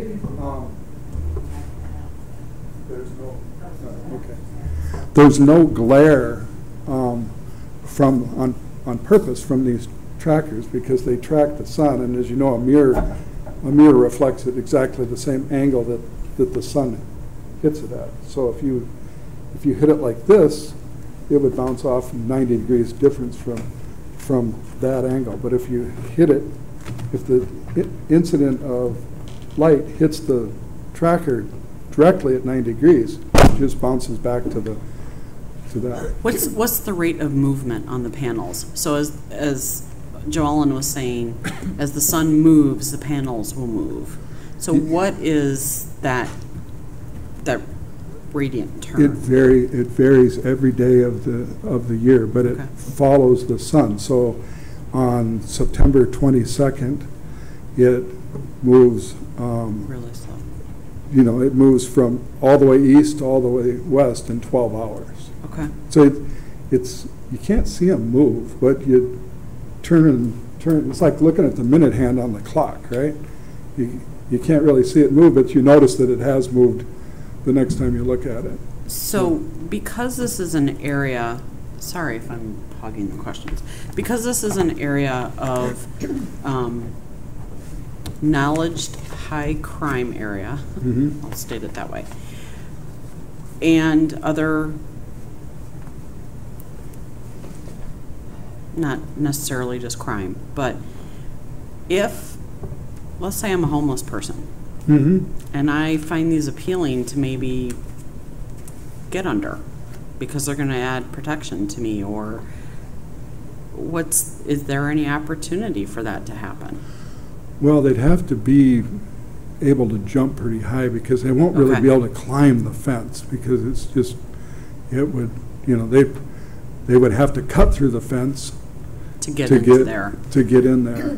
Okay. And we've purposely not wanted to put barbed wire on the top so it looks like a prison. Sure. And we're trying to make the fence be as see-through as possible, and then a meadow, and then the solar farm or the solar garden surrounded by a meadow. And so could they get in there? Yeah, the easiest way to get in there would be to get a 16-foot step ladder and crawl up one side and crawl over the other side. But I think you'd notice that the apartment complex has got full-time maintenance people that will patrol the area, roust anybody out of there. We could, you know, you could think of it anything. I don't know that cameras would be particularly effective. Putting lights at there at night, use electricity. It's possible. It's easy enough to do. There's electricity out on that field, but kind of better to have dark skies than light skies. And then there's really nothing that can be done to them. The modules, the solar plates themselves are taking 80-mile-an-hour golf ball hit, you know, for hail, something like that. And the fences are far enough back that if somebody could throw a rock through the fence with the accuracy enough to throw the fence and hit the solar panel at 80 miles an hour, I think we'd be going over to the university and looking for the baseball pitchers. I don't think there'd be many other people that could do it. What about a bullet? Well, yeah. Bullet. I'm not sure that. I'm not sure that I've seen solar panels take a .22 caliber bullet, take a shotgun blast. You know, the same type of thing. So then is that an opportunity that it could then ricochet back? Would we have to be concerned about that? No, well, at night they're flat, so they wouldn't be anything to ricochet off. It'd have to be a up and over thing. Understand your vectors pretty well to shoot up in the air and have it come back. Yeah, but this doesn't just happen at night. No, and so at daytime is really the only opportunity that they'd be able to shoot them, and that would have to happen from right within the apartment building parking lot, and it'd have to be a reasonably, I don't know my guns very well, but it'd have to be a reasonably high-powered gun to be able to shoot that far and do damage. And then if they, you know, the thing is insured, if they, you know, shoot it up, I hope they shoot up enough to cover the deductible. Just a question I had to ask because I know that area. Right. So I'm done. Oh, okay. Go ahead. I have a couple questions, if I may. Sure. Is that currently zoned ag? Yeah. Okay. And I guess the next question would be, Dan, would for you or Wait a minute. You know, zoned. There's some question whether it's like on the county it's zoned residential and on the city it's zoned ag or something. There's some question about that. The last use was agriculture. The current zoning is planned development residential in RC1 according to the public notice. Yeah. It's not zoned in the city because it's not in the city, so there's no zoning. Oh, so it's zoned residential by the county? In the county. Oh, in the county. Oh, I know what it was. The county water commissioner, their thing said that it was zoned agricultural. So there's some confusion. And just out of curiosity, does the electricity get sold back to a grid, or? Well, two different things. It goes to the grid and then right back to the apartments. I mean, that's just path of least resistance of how it goes. What is done is it's sold to ComEd and then sold back to the apartments at a otherwise discounted price. So, and then anything you generate over that, you get paid for? Yeah, we get paid for everything. We get paid for everything we generate. Sure. And then we're allowed to buy it back at a discounted rate from that. So, and then there's, as Joellen had said, there's by the Illinois Power Authority, there's a program that you get paid green credits, or SRECs, solar renewable energy credits, and that would be good advantage to us as well. And then the idea is, as we said, is MCJ Investments is reworking this entire complex, and this is an integral part of doing that, and an integral part of the marketing of that as well. So, you know, I don't want to say gentrification allowed, but that's part of what it is we're trying to get trying to upgrade the livability of these apartments. Well, it certainly improves the property value if you're buying it back at a discounted rate. And yep. It's absolutely. Yeah, so, thank you. Yep. I've got a couple. Yeah. What type of barrier is there between, say, the apartment complexes and the solar farm area? Is there going to be the fence all the way around? Yeah, there would be a fence all the way around. And is there anything that has to be built structurally for, say, equipment or controls or anything that goes in there other than just the solar panels? There is an inverter, which is about about half as big as a semi trailer. Okay, and that's a piece of equipment that's an electrical switch gear, and it sets on a very heavy pad, but it's not raised off the ground, and the thing is about 7 feet tall. Where is that going to be? If you can,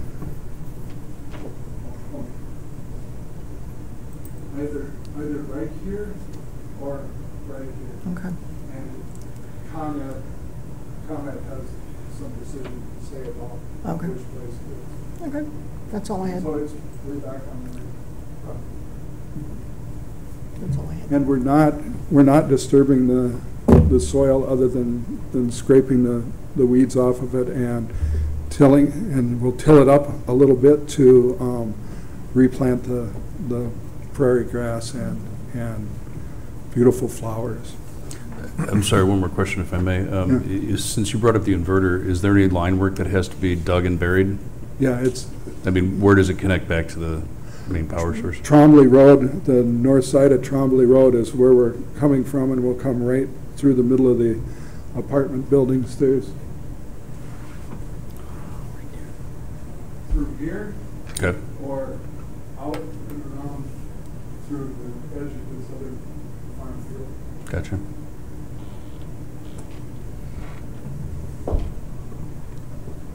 Hi. I was just wondering about the solar panels themselves. You gave a picture. Will they be looking like that? Because we often get pictures and then it ends up looking all different. I mean, have you decided on what kind of solar panels they are? Because they're the ones that are separate, and they're the ones that are all contiguous. Like, is it going to look like this? Yes, if you're in the morning and you're viewing it from the east side, they're going to look like that. I want to tell you they sometimes come in blue, and they sometimes come in a deeper blue that looks almost black. Okay, so it will look like that from the west, or from the east in the morning and the west in the evening, and then they look like kind of a cross from the south and the north. You know, you can get some pretty good geometric angles and have all kinds of fun with it. They're basically straight on row for row. You don't see them much from the north or from the south. So they're 20 feet, the rows are 20 feet apart, and the panels to the middle of the row, and the panels are about 6 feet long. So when they're flat, you've got 3 feet, and my head math is good in 3 feet. So you're going to have about 14 feet in between from edge to edge when they're flat.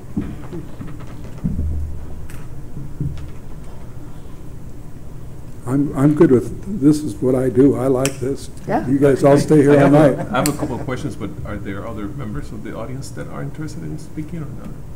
I'm just curious. Good question. Do you want to speak? But it's up to the chair. Is this if you want to invite public comment? I have a question for Ms. This Charlton. is the first we've done anything. This like isn't a technical public hearing, but there's no reason you couldn't Yeah, accept public if- comment if you wish. Go ahead, if somebody wants to. Do you have any questions or comments of people that are out there? You have to come up here.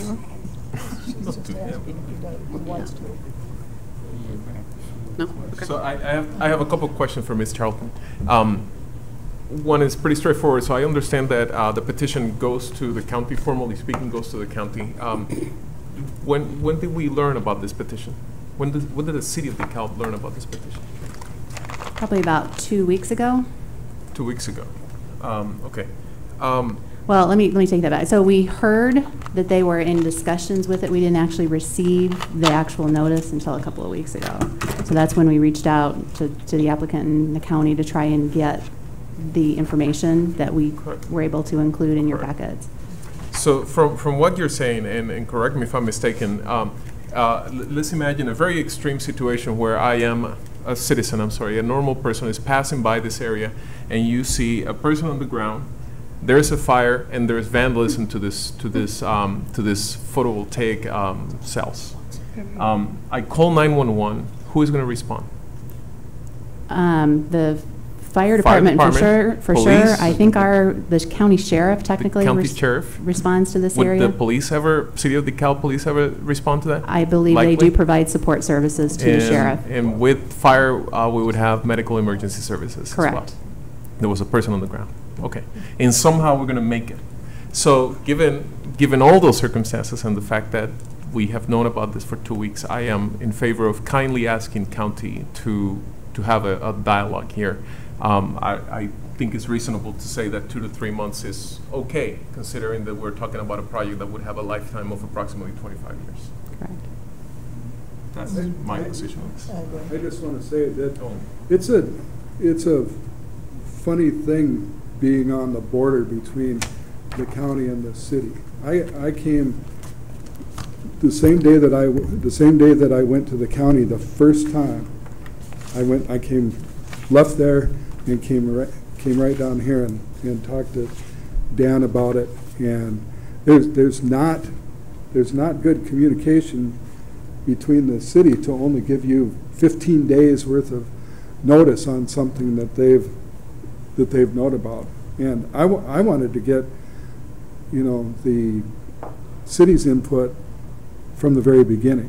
So I just want to say, I'm after. I'm not questioning your position. Actually, communication is eternally a problem. But given that, formally speaking, an average citizen of DeKalb that happens to live just south of this development hasn't known about this just because it happens to be in the DeKalb County and not in the city.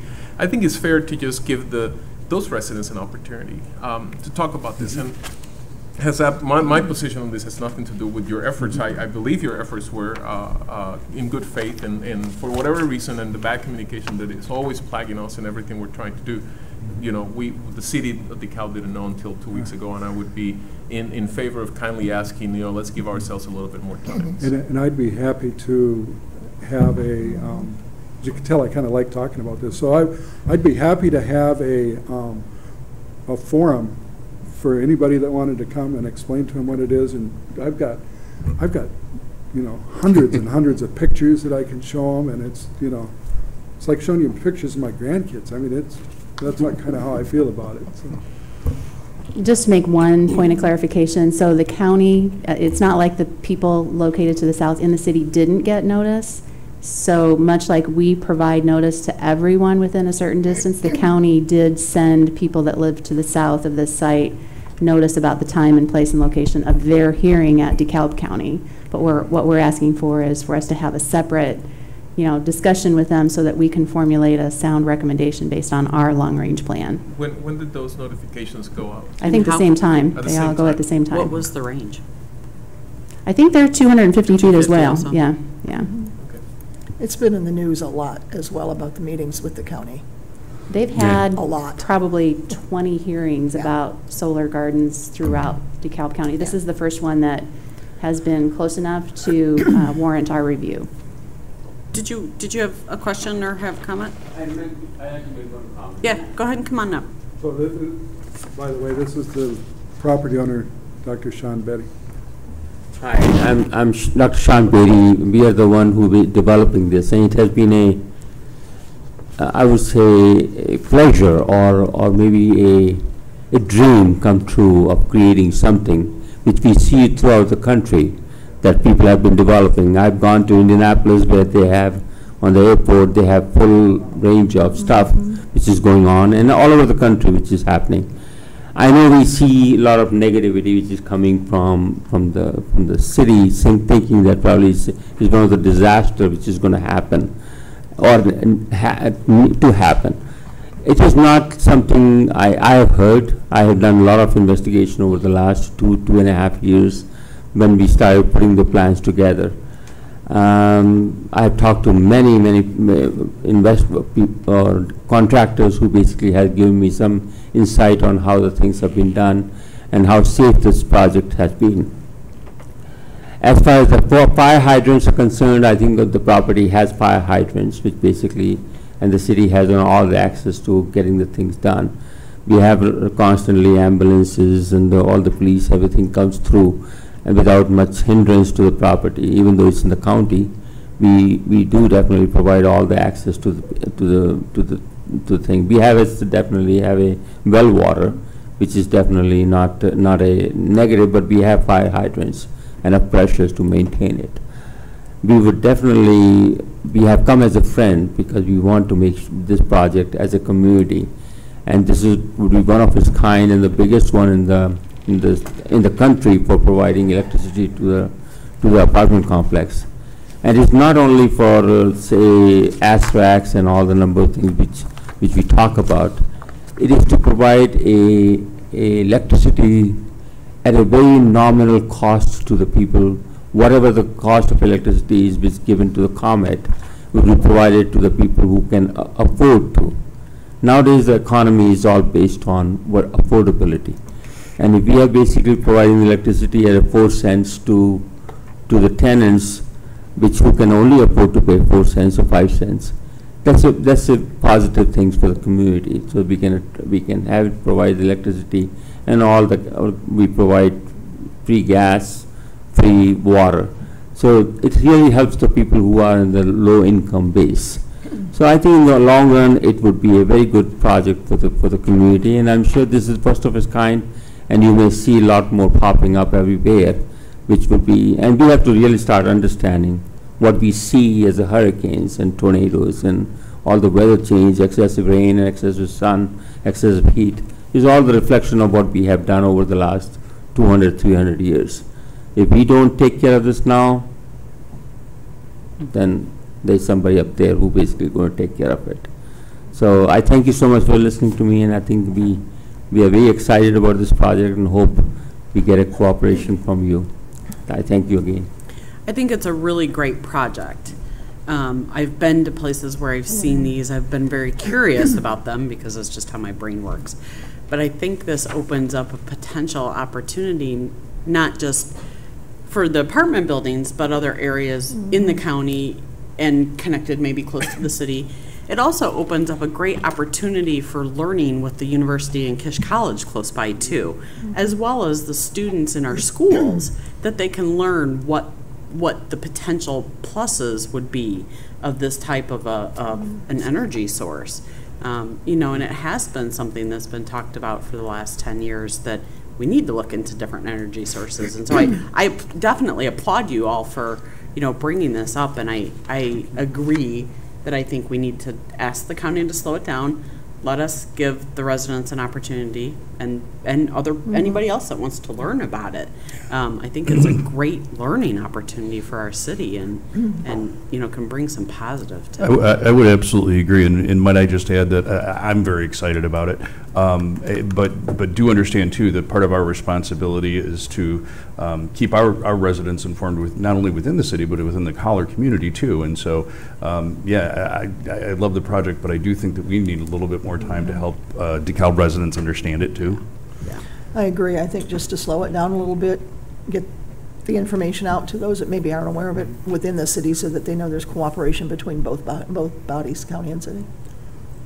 We have a built project in Rockford that we oftentimes give tours on to schools and also to technical colleges around. And we've even developed some curriculum on separate projects too. So we can, one, you guys can come up to Rockford and I'll give you a tour of that place so you can see what it really looks like. And two, we can certainly work within the public schools or something like that to help them base a curriculum around this project and this solar thing. These kids need to know about this stuff. Like Sean said, we're getting a little bit late on our Save the World plan here. We need to do something a little bit more. Believe it or not, it can't hurt. Making less air pollution can't hurt. Well, and let us know when you're buying in bulk, because I'd like to put some on my roof. This is pretty much bulk. Where's the city attorney here? I'm not allowed to give them to you. Yeah. Let's start that conversation. Very quickly. Just a sample to make sure it works. There we go. It's on record now. Plug in my ears. So one of the things that we would ask the Planning and Zoning Commission to do is approve a motion making a recommendation to the council. I know I provided a draft motion. Since we put that together and put that agenda out, we've had further discussions in trying to get the agenda now ready for Monday's meeting at the council. I've worked a little bit more with our attorney, and what the motion should be is to ask the hearing officer to delay the completion of the public hearing for 60 days in order to give the city time to complete a thorough review and case-in-chief examination of the witnesses and the testimony so that we can provide better feedback. So if somebody wants to say so moved, that would suffice. So moved. A second? Seconded. So moved by Buckley, seconded by Maxwell. All in favor say aye. Aye. Aye. Aye. Same sign. All opposed, same sign. Okay.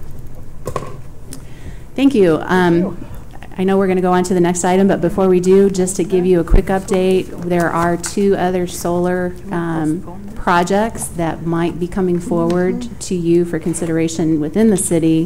One is in our southwest part of town at First and Gurler, so down in the very southwest part of our community. And one would be on the north side of Pleasant, just north of the airport, on property that is actually owned by the city. We have an interested party to put solar in that location as well. So in addition to the county, who's processed, I think, like I said, over 20, we will potentially, if these applicants come forward, be considering 2 within our municipal boundaries. Okay.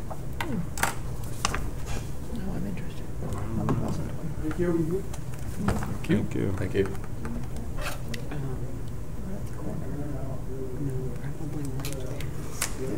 Those hangers are like the frontier uses. Not or on. So right past that strip area where the deli bakery is. Oh, okay, gotcha. Sorry. We have one more item on the agenda, I believe. Oh. You're looking at me to do something, aren't you? I got to get back to the beginning here. All right. So our next item is a review and recommendation for DeKalb County Wind Energy Ordinance. So, more DeKalb County stuff. So, not only just once, but twice in one meeting. If you've been watching this through the news, the county has been spending a lot of their committee time evaluating their wind ordinance and looking to propose text amendments to that. They recently completed their informal work and finalized a draft of the ordinance, which was finalized very late on Friday after I had already sent the packet out. So I did take a look at it when we got back on Tuesday, and I think we forwarded that to the Planning and Zoning Commission and the City Council as well, that draft document. So just so you know, the mayor has participated in some of those preliminary meetings at the county. So he's been part of that process and is very interested in continuing to follow that process. The draft ordinance that came out is a little bit different, so I want to talk through that a little bit. He's not looking for, at this point, a formal recommendation from the Planning and Zoning Commission. But again, because of the timeframes that are involved, this particular hearing is proposed to be had on September 24th. The problem with that for a city council meeting is that is our next city council meeting. So if we don't do something on Monday, this coming meeting on Monday, then the hearing happens and then it's too late. So we are forwarding a discussion item to the city council on this item as well. But he did ask that I, do a brief overview and kind of present you with some things, get some general feedback. Again, not looking for a formal recommendation.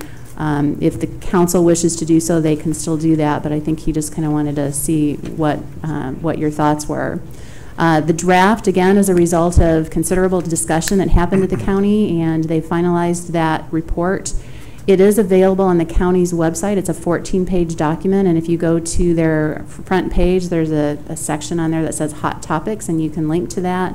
The link is also provided on the screen there. If you want to copy that down, you can get that as well. And I think we did provide it to all the members of the commission. Real quickly, I know it's late. I know we want to get out of here by 9, or so we don't have to extend the meeting. But here's the highlights of what they've looked at. It would require a special use within the county. They do have detailed application requirements, so they're requiring pre-application review meetings. There's a lot of application items that you have to submit in order to even be considered for the special use. They have design and installation guidelines that want to make sure that you're meeting industry standards, that you have redundant systems in terms of braking, or if the system needs to shut down, that's in place, that they're in compliance with FAA guidelines for regulating airport activity. Also included are color guidelines. They need to be white or gray or non-reflective color is something that they've spent some time looking at. A lot of signage requirements, so high voltage and flags and things for the guy wires to provide indications that you're near this equipment. Climb prevention equipment surrounding each of the towers. The height is something that I think they spent some time on, would not be allowed to exceed 500 feet. They also did talk quite a bit about setbacks, and this is where I want to spend a little bit of time because in my discussions with the mayor this afternoon, he agrees that the draft came out a little bit differently than they were expecting. One of the things that they looked at is that the setbacks couldn't be less than six times the height from any particular property line. So, think about way out in a farm field somewhere that would be 3,000 feet. If it's 500 feet, it's 6 times. There is an opportunity for an owner to request a waiver from that if they're the one that's impacted. But then in no case could it be less than 1.1 times setback, less than 1.1 times the height of the tower. One of the things for the setbacks from a community, I know they spent a lot of time talking about this, and several communities within DeKalb County provided feedback on this. I think they started with the 1.5 miles. There's that magic 1.5 miles figure again, and some communities, I think, felt that wasn't far enough from a municipal boundary. So again, these are the tall wind towers, and if you're thinking about your comprehensive plan and how you're planning for growth, a wind tower in the middle of a 1.5-mile boundary would probably stop development from happening. So it is a reasonable expectation to set that 1.5-mile distance. Some communities said that's not far enough, we want to go to 3. Our understanding, I sit on the Regional Plan Commission, and Derek provided an overview of this a couple of weeks ago, and that it was coming, and they were finalizing the draft for our official consideration. The draft at that time that they had talked about was setting the setback from community boundaries at 1.5 miles, and then anything between 1.5 miles and 3 miles could be, they could request approval from a city to approve that. The way the draft came out is anything that the setback is actually 3 miles unless the city provides a waiver. And my question about that is, it sounds like anybody could request a waiver across the street, so of any distance. So I think we want to try and get some clarification on that. The mayor was going to be talking to some of the folks that put together the ordinance so that we clearly understand that and potentially would comment on that. But I know that is something that we want to pay a little bit more attention to.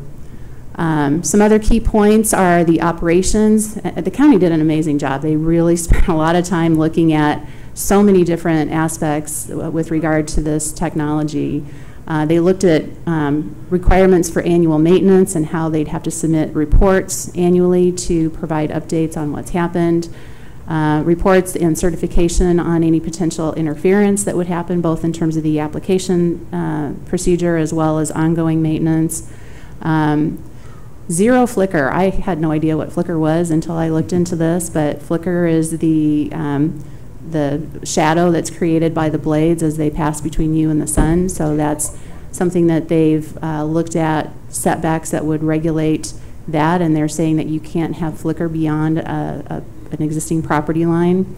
They need to coordinate with fire departments, so again, something that they're paying attention to and making sure appropriate provisions are taken. They spent a lot of time, there's a lot more detail than what I put on here. If you go through the report on sound, they're really looking at keeping the sound to a very minimum. So they're asking you to measure sound at the very quietest time of the day. Note that, and then you can't exceed a certain decibel level above that at any given time. So that was an interesting part of their review. There's also some pretty effective enforcement measures proposed in the ordinance, and I think that's something that we can feel comfortable about, that once they get the ordinance in place, if there's any complaints about it, they have established escrows that people need to pay to make sure that if the county needs to take certain enforcement action against an owner for failing to comply with the requirements, they can actually draw upon that escrow to pay their code enforcement people to go look at it or to acquire the right equipment to measure sound or whatever it is they need to do. So they have a very good complaint process in place. Some of the other environmental people were very concerned about the impact of this technology on migratory birds and eagles and other things. So they did establish a 1.5 mile setback from any identified eagle's nest, specific to eagles. And that the equipment would be equipped with this camera type technology that is able to monitor and see and apparently identify an eagle from another type of bird and shut it down or have appropriate measures that would prevent or try to minimize interference between the equipment and migratory birds. One of the other setback requirements is that they did talk about a 1.5 mile setback from a forest preserve with no waiver. So, I think that's kind of the thing that was a little odd to me, is that seemed to be where they were with municipalities, but for some reason they fell short of that, and we just need to understand if there was some rationale behind that. Decommissioning is also something they spent time on. So if this has a life of 25 or 30 years and it's done, they want to make sure that it doesn't just sit and rot there. So there's provisions in place to make sure that a fund is maintained throughout the life of the project, so that when it either is abandoned or decommissioned, that there's a specific process and funding mechanism if it is abandoned to make sure the equipment is removed. So again, that's a 5-second tour of that whole ordinance. I am happy to answer whatever questions I can. We just got it fairly recently. I expect this is one of those things that I would encourage people to go to the hearing if there are additional comments from our citizens. It's on the 24th at 2 different times, actually, and it's being held in DeKalb at the Egyptian Theater. I think the first slide I had indicated 1 to 4:30, I think. the times. One set of times in the afternoon, 1 to 4:30, and then 6 to 9 in the evening. So, again, our council will take a look at it, but I'm happy to answer any questions. Can we get the times of both of those hearings in an email sent to us? In an email? Sure. Yeah. Is this the EDF Renewable Energies company's wind farm that they're looking at right now? Is that what this is relevant to, or is this in general for anything? This is a text amendment, so it would apply to any wind farm proposal that came forward from this date forward. So if there are existing farms, they would become potentially non-conforming. If I believe they institute a moratorium on any active case, any new cases being presented while they went through this process. Yeah, because I know there's one from EDF that's been hanging out there. And that if they've had multiple hearings on. Okay.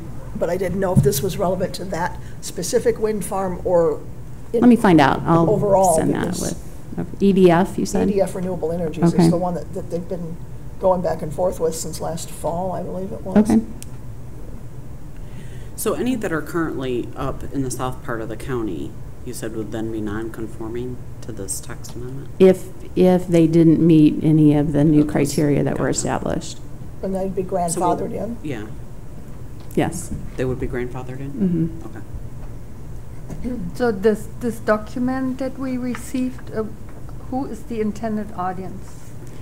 This is just like the code that you would find in our city code. So it's the technical documentation. It's not something like we have city codes, and sometimes we break it down and give a handout, on a sheet to our people that come to the counter and say, here's how you get a fence permit, and it's a paragraph instead of 5 pages. So this is the code language that would be adopted by the county and incorporated into their. Because I understand everything pretty well, but the sound limits, I thought I need a PhD in physics or something. I All agree. these abbreviations, I looked it up, but it is very opaque. I don't know, but I guess if it's that kind of language, but it would be nice if the language in general would be written so that a normal citizen can understand it without needing interpretation through you all. Right. Right. My expectation, it needs to be technical because it's specifically measured with that technology and those criteria that they use. But hopefully through their public hearing process, because they've been knee-deep into this for a very long time, they would provide kind of the human measure for us to understand. Because it's all based on, what the normal ear hears. Well, I looked it up. I looked up some stuff, but I couldn't really find L90A. Yeah. I know, and people know it if they're in the business, but. Right. Is this something that, as we go forward with renewable, sustainable energy, that the city might adopt from this? Should it come into the city, or do we already have something in our codes that addresses wind farms? We already have wind and solar provisions in our code at a much reduced scale than what the county is looking at. And in our case, ours are when they are accessory to a principal use. So you couldn't come in and just say, I want to have a wind farm. But if you were a house that wanted to produce your own energy with your own wind turbine on your property, we have provisions for that. So we don't have anything like this right at this scale at this time. Would this be something we might use as a template, so to speak, should it come up? I mean, I don't know that wind energy of this magnitude would be something the city, that's a question for the city, but my guess would be that we wouldn't want it within our 1.5 mile boundary because it would interrupt. So, again, looking at this is always two-sided. You either have very green people that are 100% supportive of it, or you have people that would never want to live next to that and be impacted by all the negative things that you can find online as well.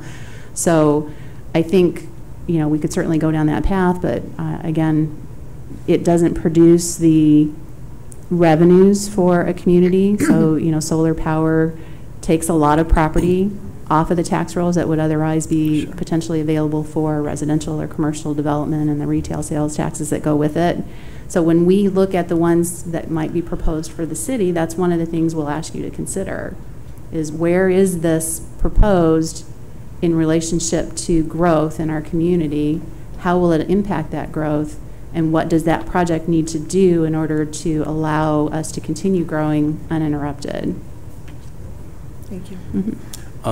Just from the education standpoint, again, though, this might be a good time. Again, you had mentioned that we have solar and wind codes for personal use within the city. That might be a great opportunity to throw it out there, either to the Chronicle or even be able to tell people what those are.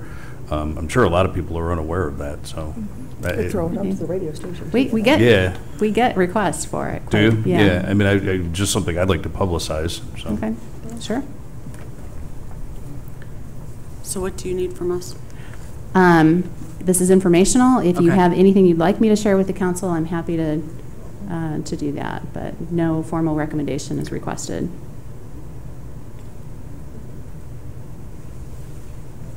Nothing? Only thing I might add is that maybe if they keep us informed as they go through the process and we get maybe a final of this. Okay.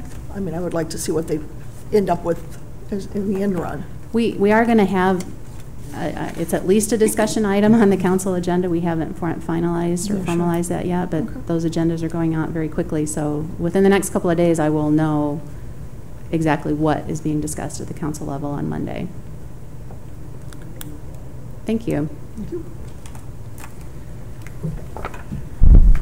A lot of great information you've provided us tonight. Thanks for summarizing. A lot. Thanks, Sean. Yeah, right. Just under the wire. Reports. Just quickly, next commission meeting, September 19th, we have one public hearing for Hillcrest Covenant Church requesting a electronic reader board sign as part of the monument sign. That requires a special use permit and a variance to the sign regs. And that's the only hearing we have at this time.